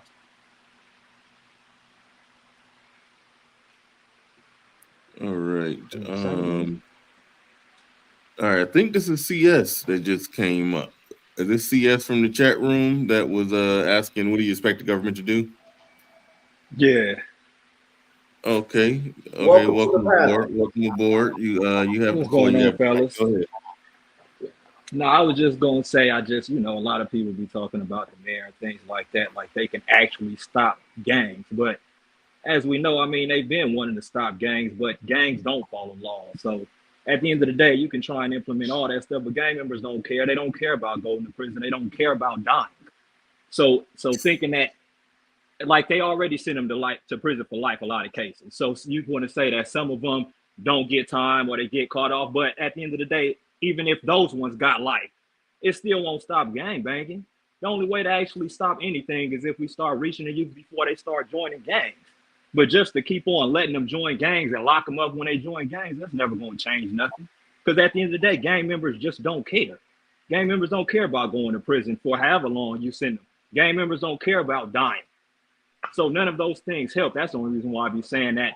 What do they expect the mayor to actually do? Like, the mayor can come in, they can try all they wanted, but it ain't gonna stop nothing. Hell, the government had the war on drugs for years now, ever since, for what, 20, 30, 40 years, 20, 30 years now?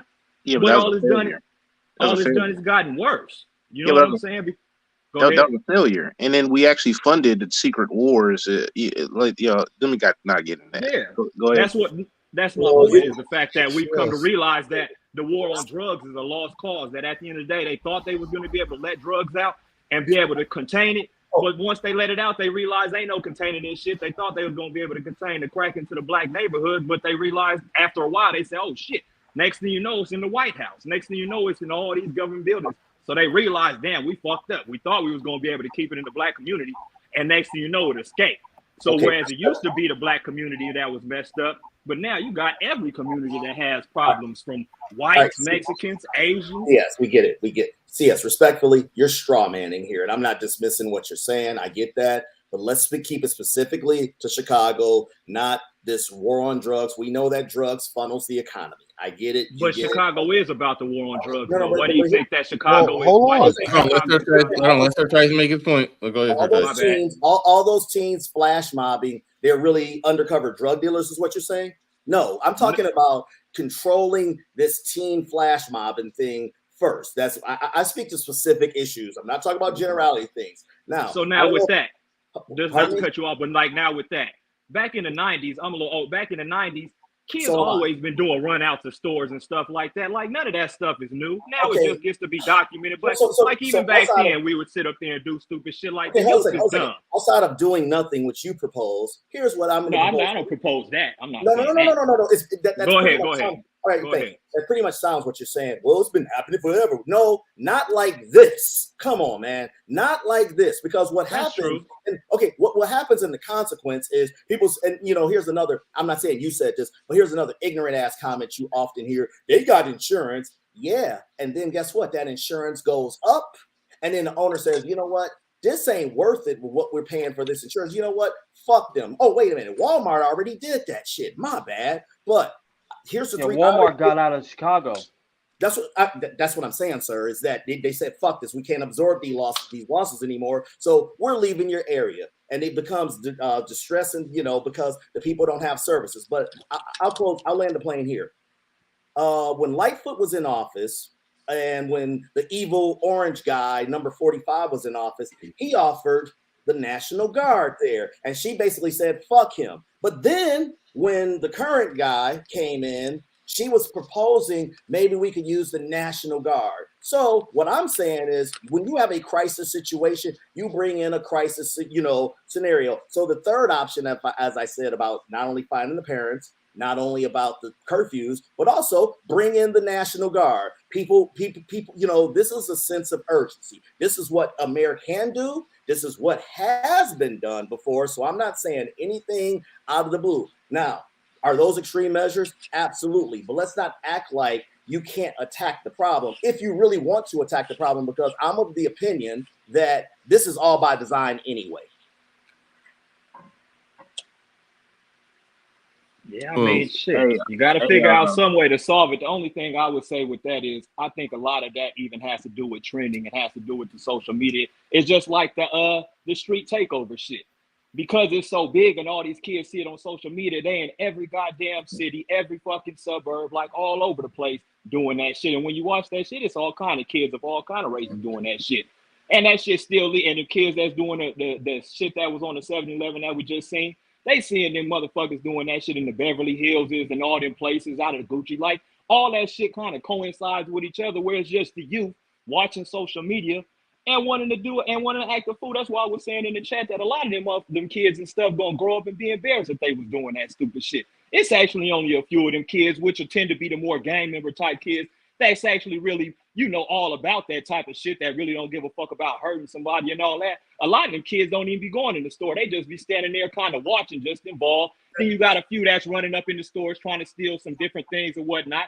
And then you got those real limited ones that are really the ones that come from, saying Chicago, the hood type places that really want to do damage or whatnot. But overall, a lot of that shit is just fucking young kids following trends that they be sitting up there watching on social media, just doing dumbass shit. Just Hey, large but gatherings. All right, hold on, real Bunch quick, of yeah, large real quick. I wanna ask CS.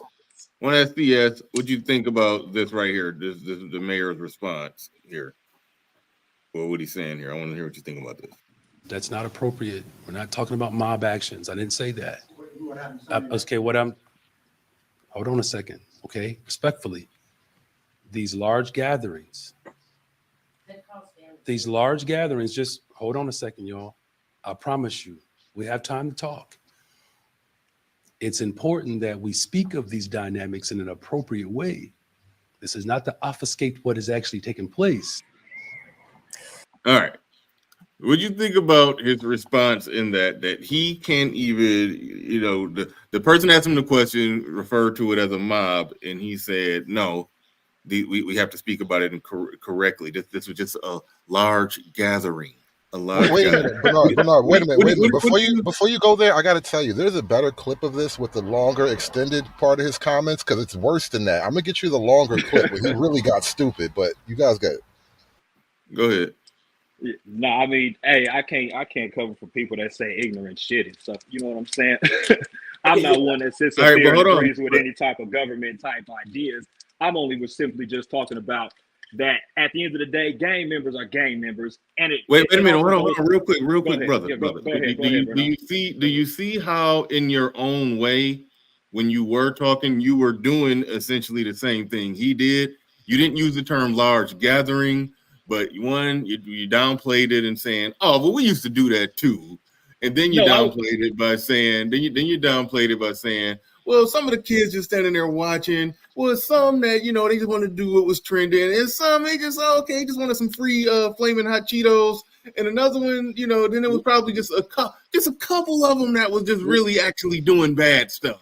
What I mean by that is just about how they constantly talk about, even the conservatives always talk about how the news and the media blows shit up. That was my only point on saying that, is that a lot of people change up the narratives and try and make it seem like it's a lot. Like, that's all. When it comes, if kids are running in stores, yes, you have to figure out some way to stop it. Yes, you could figure out certain times that kids do things, certain areas that kids are in, to try and have police be around there at certain times. That's the reason why I brought it up with back in the 90s and so on and so forth.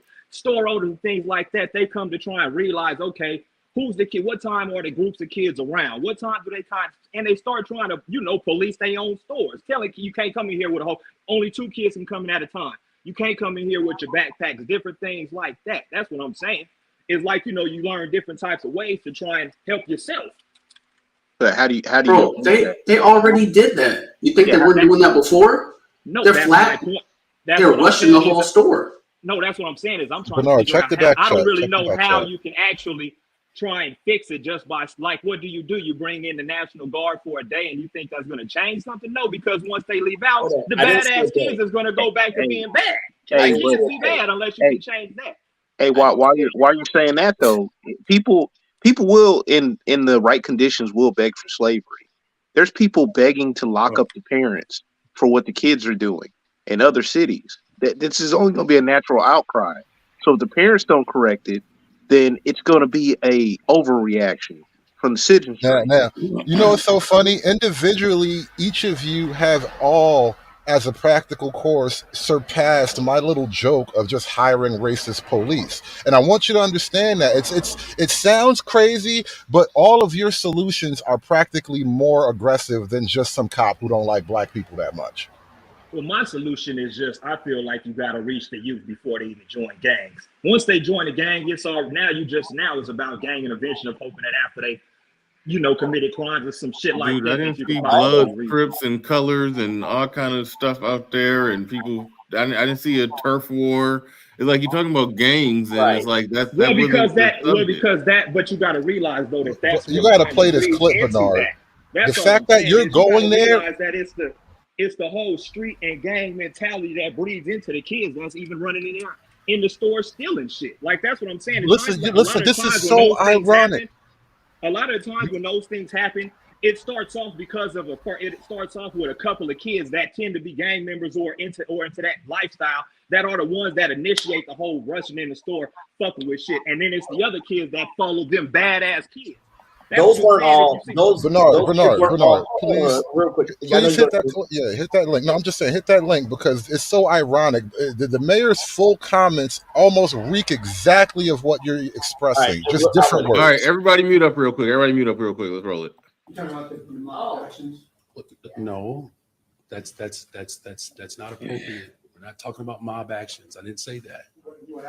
Okay, hold on a second. Okay, respectfully. These large gatherings, just hold on a second, y'all. I promise you, we have time to talk. Disgusting. It's important that we speak of these dynamics in an appropriate way. This is not to obfuscate what is actually taking place. But we have to be very careful when we use language to describe certain behavior. Oh my God. There's history in this city. I mean, to refer to children as like baby Al Capones is not appropriate.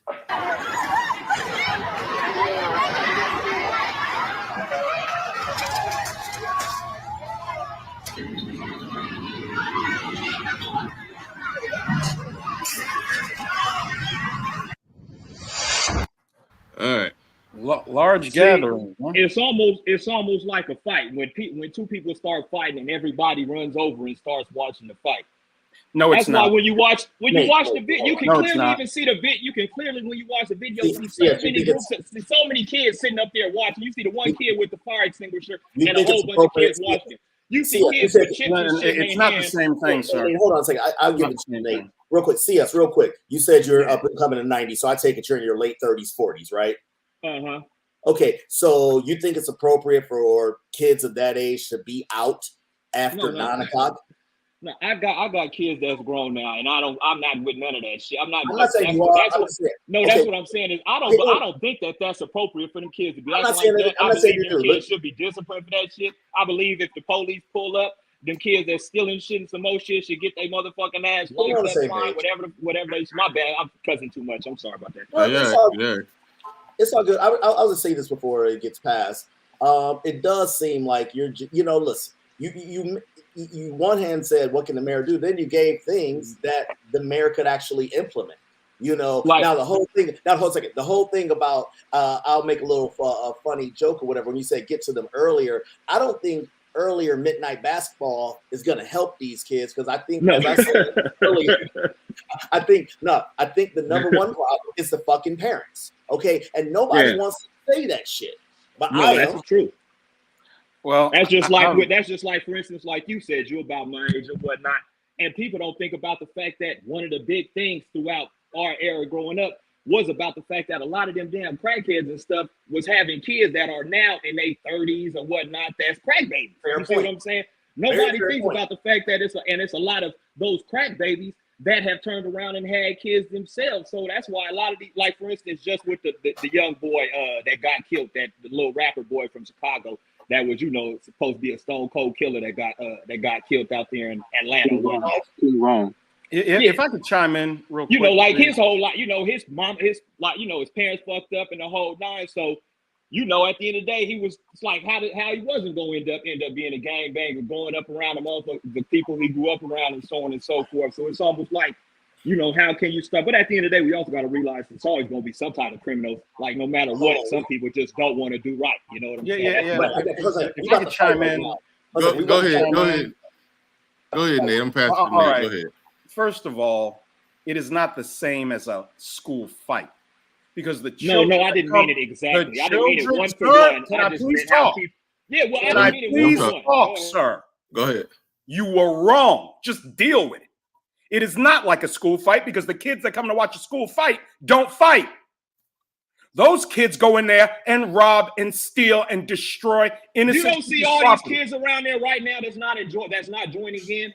I see kids with chip bags in their hands. Look at the video.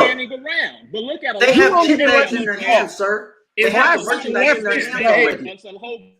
Classic leftist behavior. You won't even let me talk.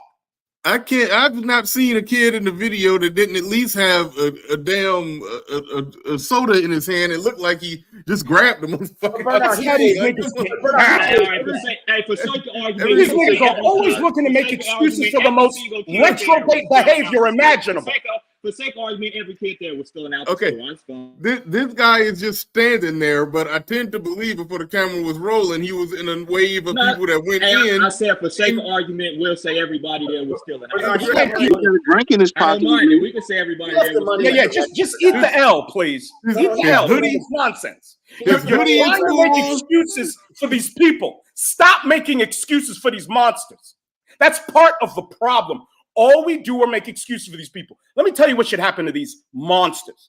I call them on my channel on Rumble, I call them Nigger kids, because that's what they are. They're not black children. They're N-word kids from their dirty N-word mothers. Now, you want to solve the problem? It ain't about reaching the youth. Sorry. When the Italians were destroying huge parts of New York, law enforcement didn't try to reach the Italian youth. They killed them and they locked them up. That's what needs to happen to criminals that want to destroy innocent people's property. You kill them and you lock them up. That's it. And not only do we need to lock them up, I have been one of the top proponents of locking up their mothers. You want to let your goddamned single mother raised, improperly cultivated child destroy innocent people's shit? All right, Keisha, you get to go to jail. You'll get 1/10 of the sentence your child gets. So your child gets 5 years, you'll get 5 months. If that's 1/10 of 5 years, I have to count it out. But mom goes to jail, okay? And if you want to lock up their absentee father, I'm down for that. Lock up the whole fucking family. God, and then they won't allow their dirty N-word kids to leave the house when they're not supposed to. I'm a single dad. I knew where my children were every second of every goddamn day. What's that? Your racist white cop solution don't sound as bad no more. I already knew this is how it was going to play out. I knew exactly this would be the point we came to, because niggas is only afraid of the racist police theoretically, but you don't want black justice. Black justice is so much more brutal. And beautiful too. Nate just got on that. You know the irony. Hold on, real quick. What's that? Hold on. I said, so then you don't think kids are kids? You don't think kids make mistakes? No. Can I answer that real quick? Real quick. Go ahead. You can make a mistake, but whether or not you're going to survive your mistake depends on how grievous your mistake is, sir. And you think stealing out of store is a very grievous mistake? Is stealing out of your house? No. Is stealing out of your house a grievous mistake? Ask a simple question. Was stealing I am answering it. Yes. I am answering it. Is stealing out of your house a grievous mistake? Are you going to kill somebody steals out of your house? Out of a store, a grievous mistake. That's what it's still the property of the owner. I mean, CS. Yes. Hold on, real quick. Yes. Y'all hear me? And I'm going to shoot somebody that steals out of my house. All right. Let me say this. CS. I think the consistent problem is the attempt to minimize things. There's a difference between a kid who, quietly saw a pack of Starburst and stuck it in his pocket. That's bad. You shouldn't do it. There's a difference between this is a mob of people coming. They vandalized the store. They looted and vandalized. Like, that's different from a kid who just snuck But some so there's Starburst no into such his there's pocket. there's no such thing as kids and peer pressure. Like all these things that we all know exist. What That kids who make mistakes, that follow peer pressure, they do all kind of dumb stuff all the time. We're supposed to hold him that serious accountable for things like stealing out. That's all I'm trying to say. Is like, come on, man, where does it end? Like, I was a kid, I did bad things a lot worse than that. But like, people change. Hell, by the time I had my first kid at 20, by the time I had that, I was changing my entire life. I was in all my kids, raised all my kids. I had 4 kids, all by one woman. Was there for all, raised all of them. That's great. Well, kept both my sons and was a single father that didn't while still being. Where is it written? Do you at least see the problem with trying to call this what we just observed on the tape? And there's other videos of people getting attacked and beat up in these events that you're just calling. Oh, he just stealing. He just stole something. That's what I'm saying. No, I think how the mayor said it. No, he should sit up there and say that. No, these youth is acting a goddamn fool, and some of them need to be locked up. Like that's my point. All of them need to be locked up for different periods of time.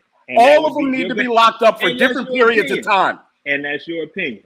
I personally think that. And your opinion has destroyed the black community, sir. No, it hasn't. No, your opinion has. Your opinion has destroyed the black community and it's destroyed our country. No, the black community has been messed up over drugs, man. What part of that y'all on? The black community. The reason there's a drug problem. The black community was fine if you don't want to bring in racism. Oh my God, racism! So racism had. I said if you want to leave. Racism had black women choose not to marry their babies' fathers, right? What are you talking about? I said racism, right? Racism out of it. Racism had black women choosing at 16 to have children and not marry their child's father. Didn't I let you speak? Are you gonna let me speak? No, you did not let me speak. I muted myself for you to speak. You did not let me speak, sir. I muted myself so you could. As soon as I started talking, you interrupted me. I muted myself so you could go through your whole soliloquy of calling people niggers and stuff. What the fuck are you doing? I spelled it out. I didn't say it. Whatever. I still sat up there and muted myself while you went through that whole spiel, bro. Go ahead, homie. Go ahead. Hell, I'd have lost my train of thought now back thinking about you calling people the N-word. You worried about the N-word, and black women are out here writing rap songs about killing their kids. That's where I was at. Black women are writing rap songs about killing their kids. No, that's what I'm saying is even when the rap songs came about, the rap songs that started actually effective was when they started talking about gangs and drugs. That's what I'm saying is the black community for the most part was fine up until they brought gangs and drugs. Sir, let me ask you something. Why didn't the movie series The Godfather make mafia action explode in Italian America? You know why? I'll tell you why. I tell you why the Goodfellas and all the litany of crime-ridden drama movies by Scorsese and others didn't cause an explosion of crime in white Italian America, because white Italian America understands it's entertainment. It's entertainment. I don't have a problem with there being rap music that talks about criminality and violence. It's a part of life. The problem is when I was coming up, I'll be 50 next year. When I was coming up, there was an alternative. There was a balance, just like there's a balance of movies. Not all movies are murder, shoot 'em up, violence and sex. There's a balance. There used to be a balance of music. That balance is gone, okay? And we can debate why it's gone, but it's gone. But the fact of the matter is other races of people don't jump into criminality because of a movie or a song. Why are black people all races are involved in criminality. Not 50% of crime is done by blacks. You can't 50% of crime in America is done by blacks, sir. No, it all just has to do with however much the population is of the race. What are you talking about, man? 50% of murders are done by black men primarily. Address that. We are 6% of the population and 50% of the murders. Blacks, or do you explain that. Murders, period. Black against black. What he's saying is that no, sir.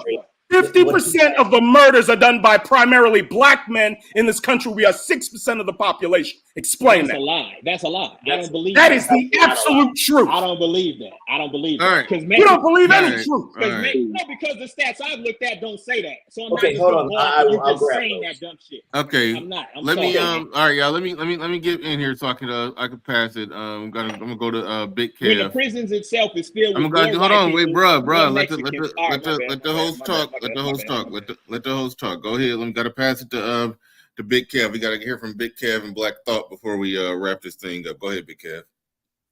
Yeah, how's it going? Shout out to everybody on the panel. When it comes to this like crime thing, I get kind of tired of a lot of these discussions. Not because like necessarily pointing out is bad, but because it's like the solutions to these problems have already been presented. I mean, literally, when it comes to you want to solve a lot of this quote unquote inner city crime, I'm like, the key is jobs. You got to bring in more jobs. Number one. Number two, you have to, how can I put this? Stop interfering in fathers getting involved with teaching their children. So obviously, as we all know, CDC pointed out about how so-called black men are the most involved dads. We need to just stop interfering and stop getting in the way, just to try to power our chest with this self-righteous hypocrisy. Okay, and then number three, when it comes to cutting out a lot of this crime, it's like more people need to learn how to fight and shoot. Yes. Those three things are the things to stopping all this. And the thing I hate about all these discussions is that we keep talking around these issues as if the solutions have not already been presented, like the obvious ones. These are not impractical solutions that take years and years to develop. This is stuff that can be enacted like fairly easily, but they're not going to do it because I think a lot of people kind of get their rocks off either trying to coddle people who are clearly on some hyper dysfunctional crap, or there are a lot of people who coddle themselves with this false sense of moral superiority over so-called black men. Like, oh, I would never stoop down to these Negroes level, even though history has shown that they very much have and will. They've done much worse. So that's why I just get kind of annoyed with these conversations. I'm like, literally, jobs. Stop interfering in the fathers getting involved with teaching their children, and more people need to learn how to fight and shoot. That's how you cut down on a lot of this crime. Anybody who's not talking about those three things, they're just talking just to talk. They're just talking just to hear themselves talk. So the only place I would disagree is with the jobs, because there's plenty of jobs out there.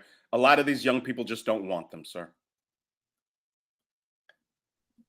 It depends on what Mayor, jobs they I are. mentioned earlier before you joined, Big Kev, the mayor had a jobs program, and he that was the number one thing he was championing, or what have you. A lot of the other things that you mentioned has been said on this panel, and it's not intellectual masturbating as you described, or what have you. And I'll say this: forget. Yeah, I am morally superior than a motherfucker who's going into a business stealing. You goddamn right. You goddamn right. I am. Yep. I have no problem in saying it. All right, Black Thought, go ahead. No, I'm not talking about that. I'm talking about. Hold on, real quick, Bernard. Before you pass the mic, and I just got to say this because this is provocative. I know, and I shouldn't be taking little petty jabs at people, but this is hilarious when I thought about it. Niggas is really making the skills and resources argument right now, and that shit is funny as fuck. Yeah, it's not about job. Like, and not for nothing. From a government policy standpoint, who gets more skills and resources poured into them than the inner city black schools? And driving around the last I don't know about that. Real quick. Last couple of years driving around in the city I live in South Carolina, Chick-fil-A constantly has signs advertising employment. Almost all fast food I see advertisements for employment. And the Chick-fil-A signs have gone from 16 an hour to 18 an hour in the last year and a half. They don't want to work. They want to be online. They want to be on their phones. They want to take pictures and rally in the streets and be on social media. Yeah, the whole resources argument, it's done. It's done. Oh yeah. Also, to a lot of these employers, as pointed out by YouTubers like Joshua Flick in them, and even guys like Aaron Clary, they point out how a lot of these employers love to post these like hiring fines just to give people like the runaround as well. So we also can't factor that out as well. So some people will jerk you around just to try to look like they're looking for work, when in reality, like, they have no intention on trying to hire people. I know that was They have no intention. Whoa. Whoa. So they want to take a time away from their employees serving their customers so they can talk to fake potential employees? No, I'm saying like if you watch a video by Joshua Fluke on YouTube, there's especially a problem in like white collar sector where they'll say like 30% of like job postings online are like fake. Like, Oh, okay. Well, I can understand. But we're talking about teenagers who don't qualify for those jobs. We're talking about jobs that are available, that they do not want. These children are not disciplined. They don't respect a hard day's work. They all want to be rich. I'm sorry. It's not a problem of a lack of jobs for these young people, the youth. Just not. All right, Black Thought, go ahead. I agree with you on that. You got the mic. Hold on, wait, we passing it to Black Thought. Go ahead, you got it. Good afternoon, panel. How's everyone doing? Good, I'm doing good. So I've been listening to the conversation from the beginning. It's been a good conversation. Here's the thing. The plethora of excuses for Black people is amazing. It is absolutely mind-blowing. And the reason why we've gotten this far is because the excuses began many, many years ago on little things. And now the excuses are just for everything. And what I hear a lot of is it's the white man wrapped in a whole bunch of other jargon. That's what I hear. Number one, Black children, as Little Big Nate said, are not taught to respect a hard day's work. They do not want. First of all, everyone has to work their way up. What I see in the Black community is we have to go from zero to top. And if not, we're not doing anything in between. And that is a problem.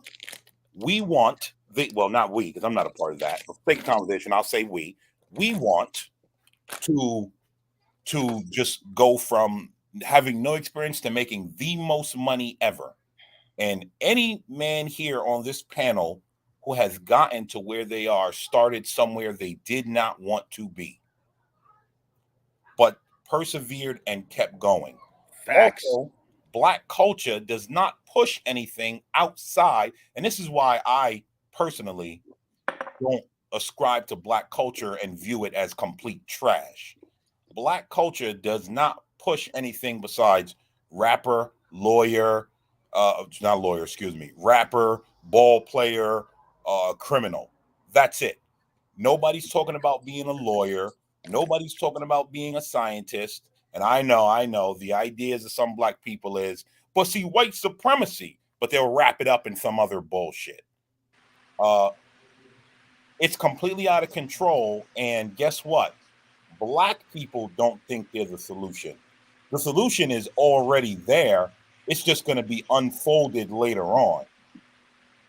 If we think that all this is being allowed to happen willy-nilly and the people higher up don't know what they're doing and they don't have a solution, Black America is in for a huge wake-up call. And by the time most of these Black folks wake up, it's going to be way too late to change the circumstances that they have allowed, that they have voted for, and that they have included themselves in. Prime Bill Logan. And Black thoughts in New York and Chicago, they're learning in a very painful, violent way. These migrants are attacking people in Harlem. You notice those migrants didn't go to the Hasidic neighborhoods in Brooklyn. You notice those migrants didn't go anywhere where the wealthy are, where the wealthy white folks are. They're in Harlem. They're in Spanish Harlem. They're in the South Bronx. All these migrant sentences. I did on my channel. The Little Big Nate, those are our allies, sir. Oh, that's right. FD Signifier said the homosexuals, the transformers, and these illegals are our allies against white supremacists. You know what's so weird about that? And it's crazy to see it on the ground because like I know exactly where one of these migrant shelters are, Oh wow. and there's many of them. I just happen to know where one is. And the weird thing about it, like if you walk past that place, which I've done time to time, this one in particular is like there's just some Spanish people, but a lot of like Africans. And I'm like, Africa is a long way from the Mexican border. How in the hell is this happening? There's just a The lot of word went out. Africans in there. It's weird. Bruh, the word went out that the borders open and you can come from wherever. I did a story on News 4, did it, NBC in New York. There was a bunch of migrants standing out there to their migrant center. They started throwing things at the American citizens passing by. There was a 35-year-old man that tried to stop them. They put him through a plate glass door. And then a 41-year-old man tried to intervene. When they were doing that to him, they threw him through the other plate glass door. This is what they voted for. I say, let niggas suffer. Hey, 151 different nationalities have crossed the southern border. I'll just say that. And keep in mind, we have a president, it was estimated for decades, like 30, 40 years, we have between 10 and 30 million illegals in this country. In 2.5 years, 7 million illegals have come into our country. And you black Americans on the left, you voted for this. You voted to destroy our country. And niggas don't understand why I am so absolutely ready for bloodshed when it comes to talking about this shit. How can you not see the absolute insanity of us voting for the destruction? I know some niggas deep in their heart want to destroy America. Some niggas want to watch it burn, but niggas are so stupid. You're sitting in the house that you want to set on fire. Your mom lives here, stupid.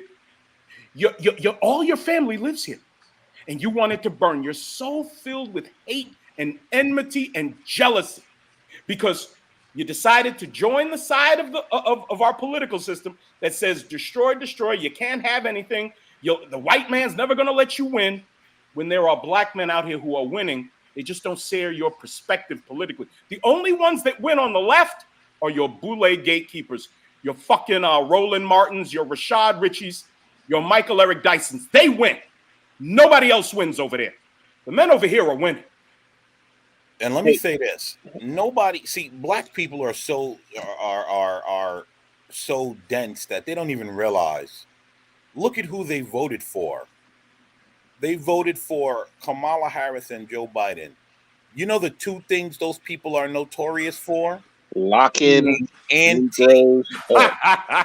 anti-black, and Negroes danced in the street, my nigga, for their own destruction. Yes, and they do not even know it. Those two people are famous for being anti-black. Now we have all this black chaos going on with two people in the White House who built their whole career on being anti-black, and niggas is still playing dumb. But Black Thought, it's absurd. I said you ain't black if you didn't vote for him. So I just wanted to hit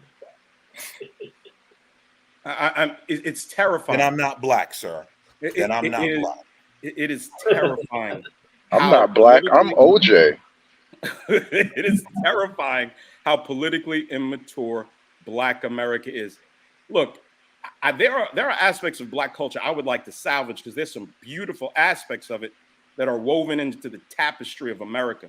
I don't want to throw out Black culture. I think we need to make a distinction between nigga culture and Black culture. And we have to make distinctions, just like we have to make distinctions with white people. Stop blaming white people. Blame the specific white people who set up all this nightmare hell since 200 years ago, which are white Democrats. Blame the white people that are responsible. But before you blame them, you're going to have to stop voting for them. You're going to have to walk away from them. And you're going to have to walk away from Black women who want to align themselves with them. Black women, and look, I'm not trying to turn this about Black women, but they're the white American liberals' number one flunky. Black American women. Every evil that they promote in our society, socially and culturally, they use Black women to promote it for a couple of reasons. Because you can't attack Black women because they're women. You can't attack black women because they're black. So they're this bulletproof shield that guards the evil that they're promoting throughout the entire world. And now look what's happened. Not The anymore. evil of the left is turning in on itself. The black women are arguing with their once transformer besties, and now they're going at it. All this shit always collapses in on itself. And I just want our best and brightest black men to get out of it, and the black women that want to be under proper black men's leadership to get out of it too. Let the rest of these niggas burn. Those are black women's kids too, by the way. And it's what you just said that I just wanted to make a point of. It's just the exact thing that you just said. It's just that separation of the niggatry and actual good black stuff that we have going on. That was just my main thing. Check this out. I watched a MSNBC segment between some black chick who, you know, has no interest of real black success. Joy Reid. No, not Joy Reid. Some black chick that worked for Bloomberg News. And she was talking to some redheaded liberal cuck. And do you know what that man said? And this was a segment on black men, because they are already starting to blame the black man for not voting for Joe Biden in 2024 when we're in 2023. But they're already starting that. So this cuck sits up there and says, what can the Democratic Party do to get the black vote back in line? Ooh. Now, ain't gonna happen. Now, but hold on. If Ron DeSantis had said, get the black vote back in line, what would black people be saying? They'd be on the streets. But the liberal cuck says it, and all of a sudden, black people don't see the racism in that. No, they actually cover for that kind of garbage. Like a lot of people cover for that. Like when Joe Biden said, "If you don't vote for me, you're not black." I was like, that's antithetical to being black. When he was a Dixiecrat, and like he was one of those northern. You might as well have been a Confederate at that damn point in time. Not Dixiecrat. Yeah, actually, yeah, but I think it was Dixiecrat. But this cat was talking about racial jungles and cockroaches, and that's what he thought about us. Two You know, when we were super predators and all this other stuff. Black people do not care about racism.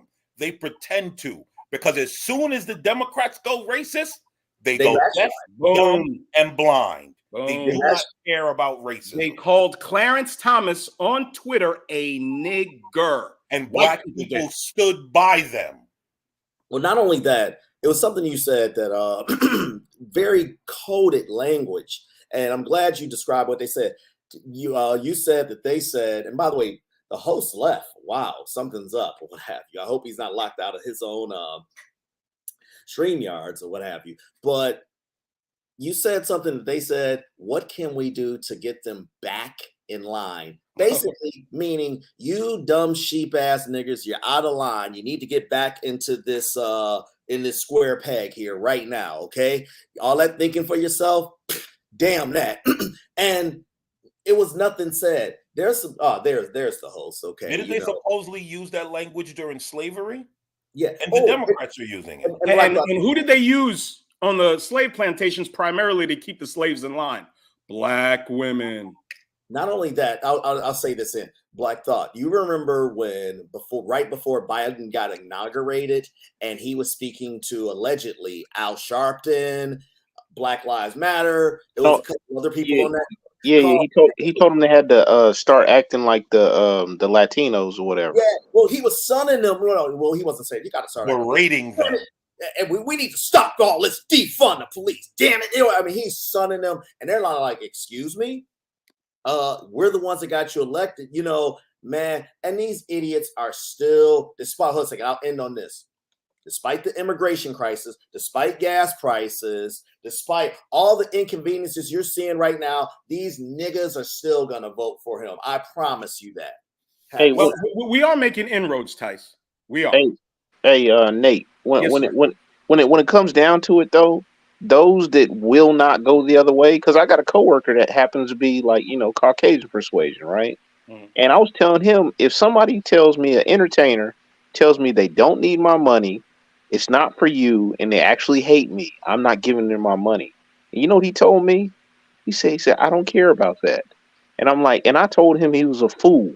And I tell anybody that is a fool that will vote and will pay and will support somebody that will give you their ass to kiss, and they will tell you in public that, Gavin Newsom gave yeah. black people his ass to kiss in California with that stupid slave committee research, whatever, and they'll still vote for him. And you have to let those black people go. We have to let them go. They are weighing us down. Let me ask you a question. You've seen these videos of these nightmare tent cities in these Democrat shitholes. San Francisco, Philly, dude, I've seen so many videos. Portland, people drive by and there's literally all these people, a lot of white people, some black people just zombified, leaning over in these disgusting tent cities. So if this is what comes of Democrat Party ideology and policy, we have to let these people go. White people are not trying to save those white zombies. White people are not there. We got to save our people. We got to save our people. Every other racial group separates themselves from their ne'er-do-wells and their failures and their criminals. Black people, our people. These are not our people. Our people wouldn't destroy us. Our people wouldn't grape your daughter. Our people wouldn't kick in your door and rob your mother. These are not our people. Let them burn. Like I said, they did not try to save the Italian youth in the whole gangs of New York. They locked them up and they killed them. That's what they did with those gangs. The Irish gangs, the Slavic gangs, they killed them and they locked them up. That's what we need to do. And then with that level of punishment being meted out, these young people have a decision to make. Either I'm going to go the route of being in these streets and ending up possibly with a bullet in my face, or I'll stay at home, diddle on my phone, and do what I'm supposed to do. That's it. That's it. I want property owners to defend their property. That's what I want. And if it means ending these kids' lives, then so be it. Because the quicker you get to ending their lives, the more of them you'll save because they won't go out there.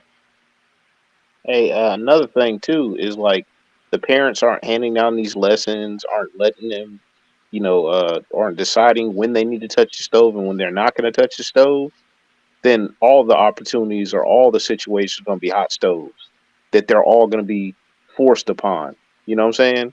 So like if there's a crowd of kids or adults, if they're all angry at you or whatever, and there's somebody that's in a car, a truck, or like a 18-wheeler or something like that, and these kids are doing they get caught in a whole mob mentality or whatever, and they're doing something because the person next to them is doing this.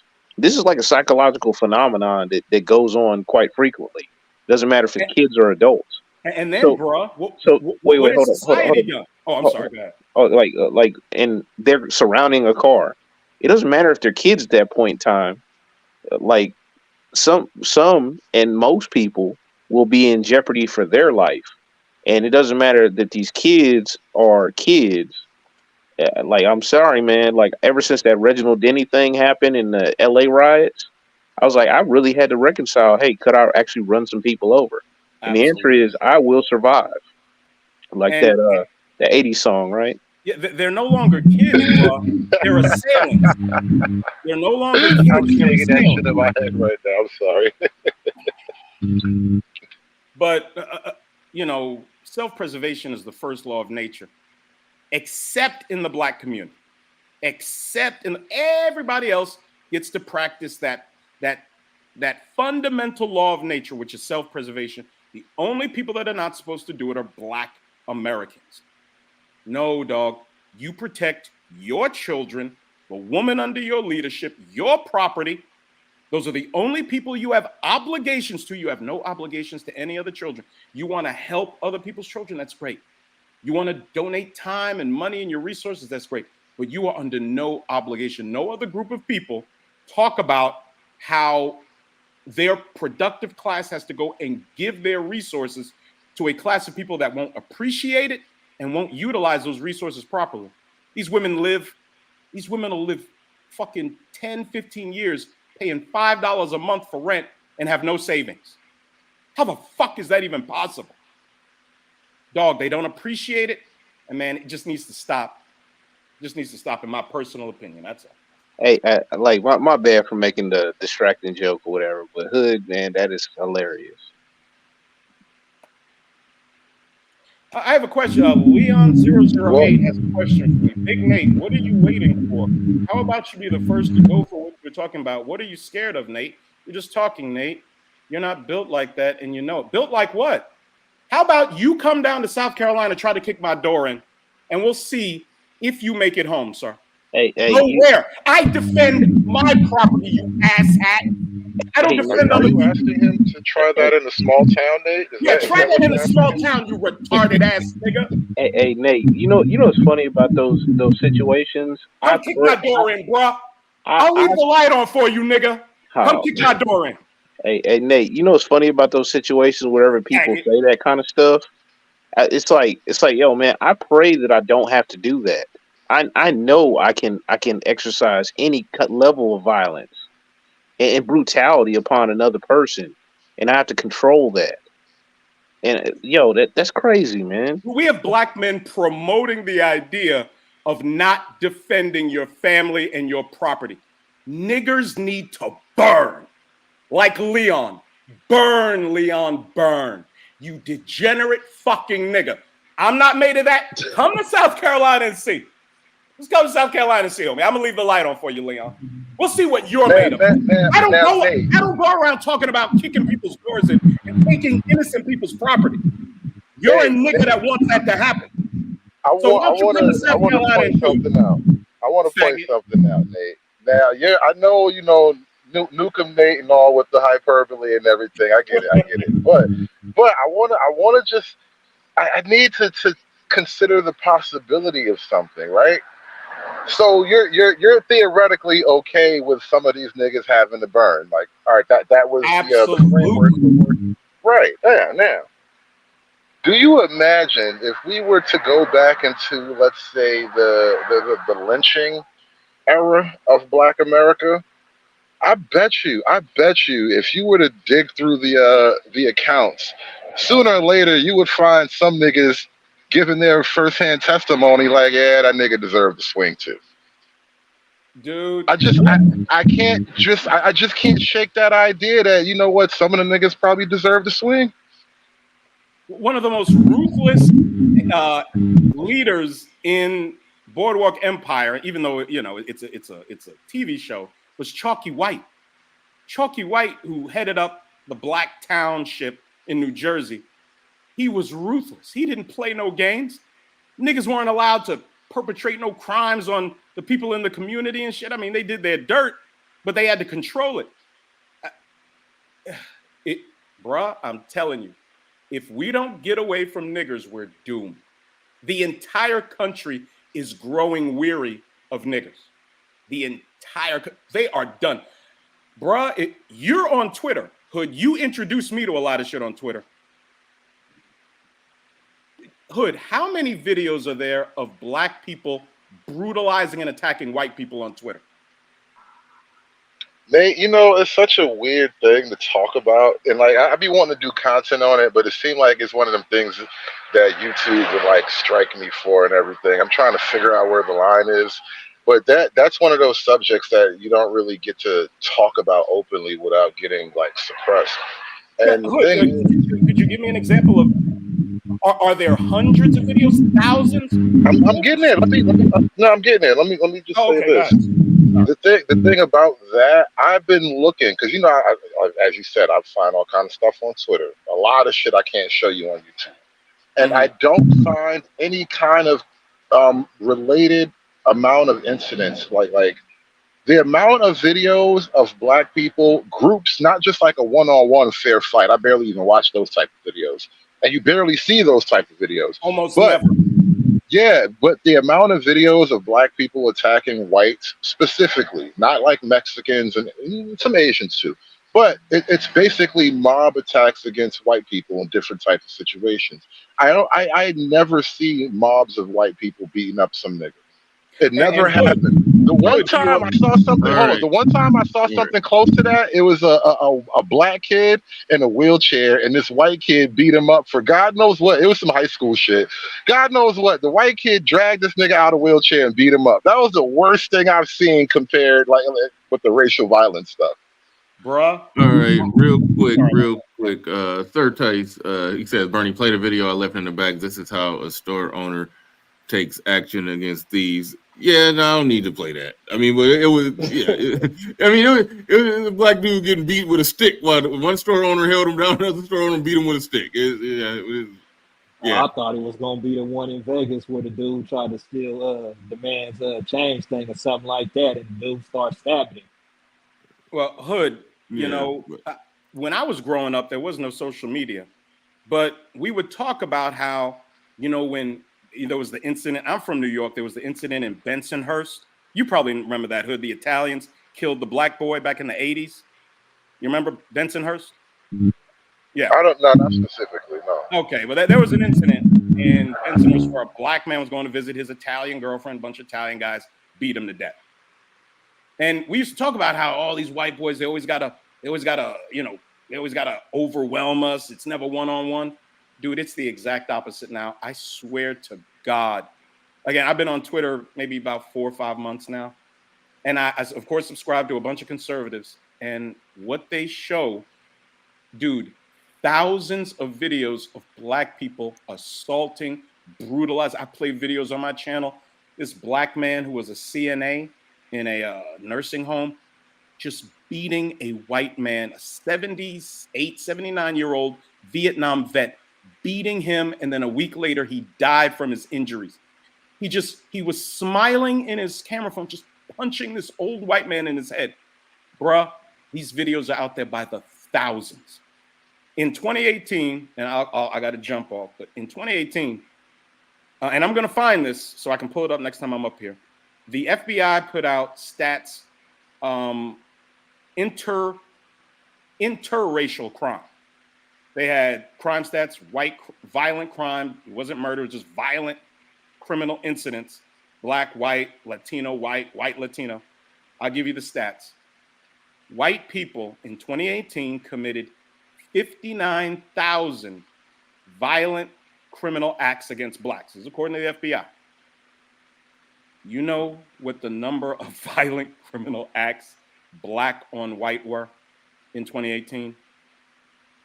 560,000.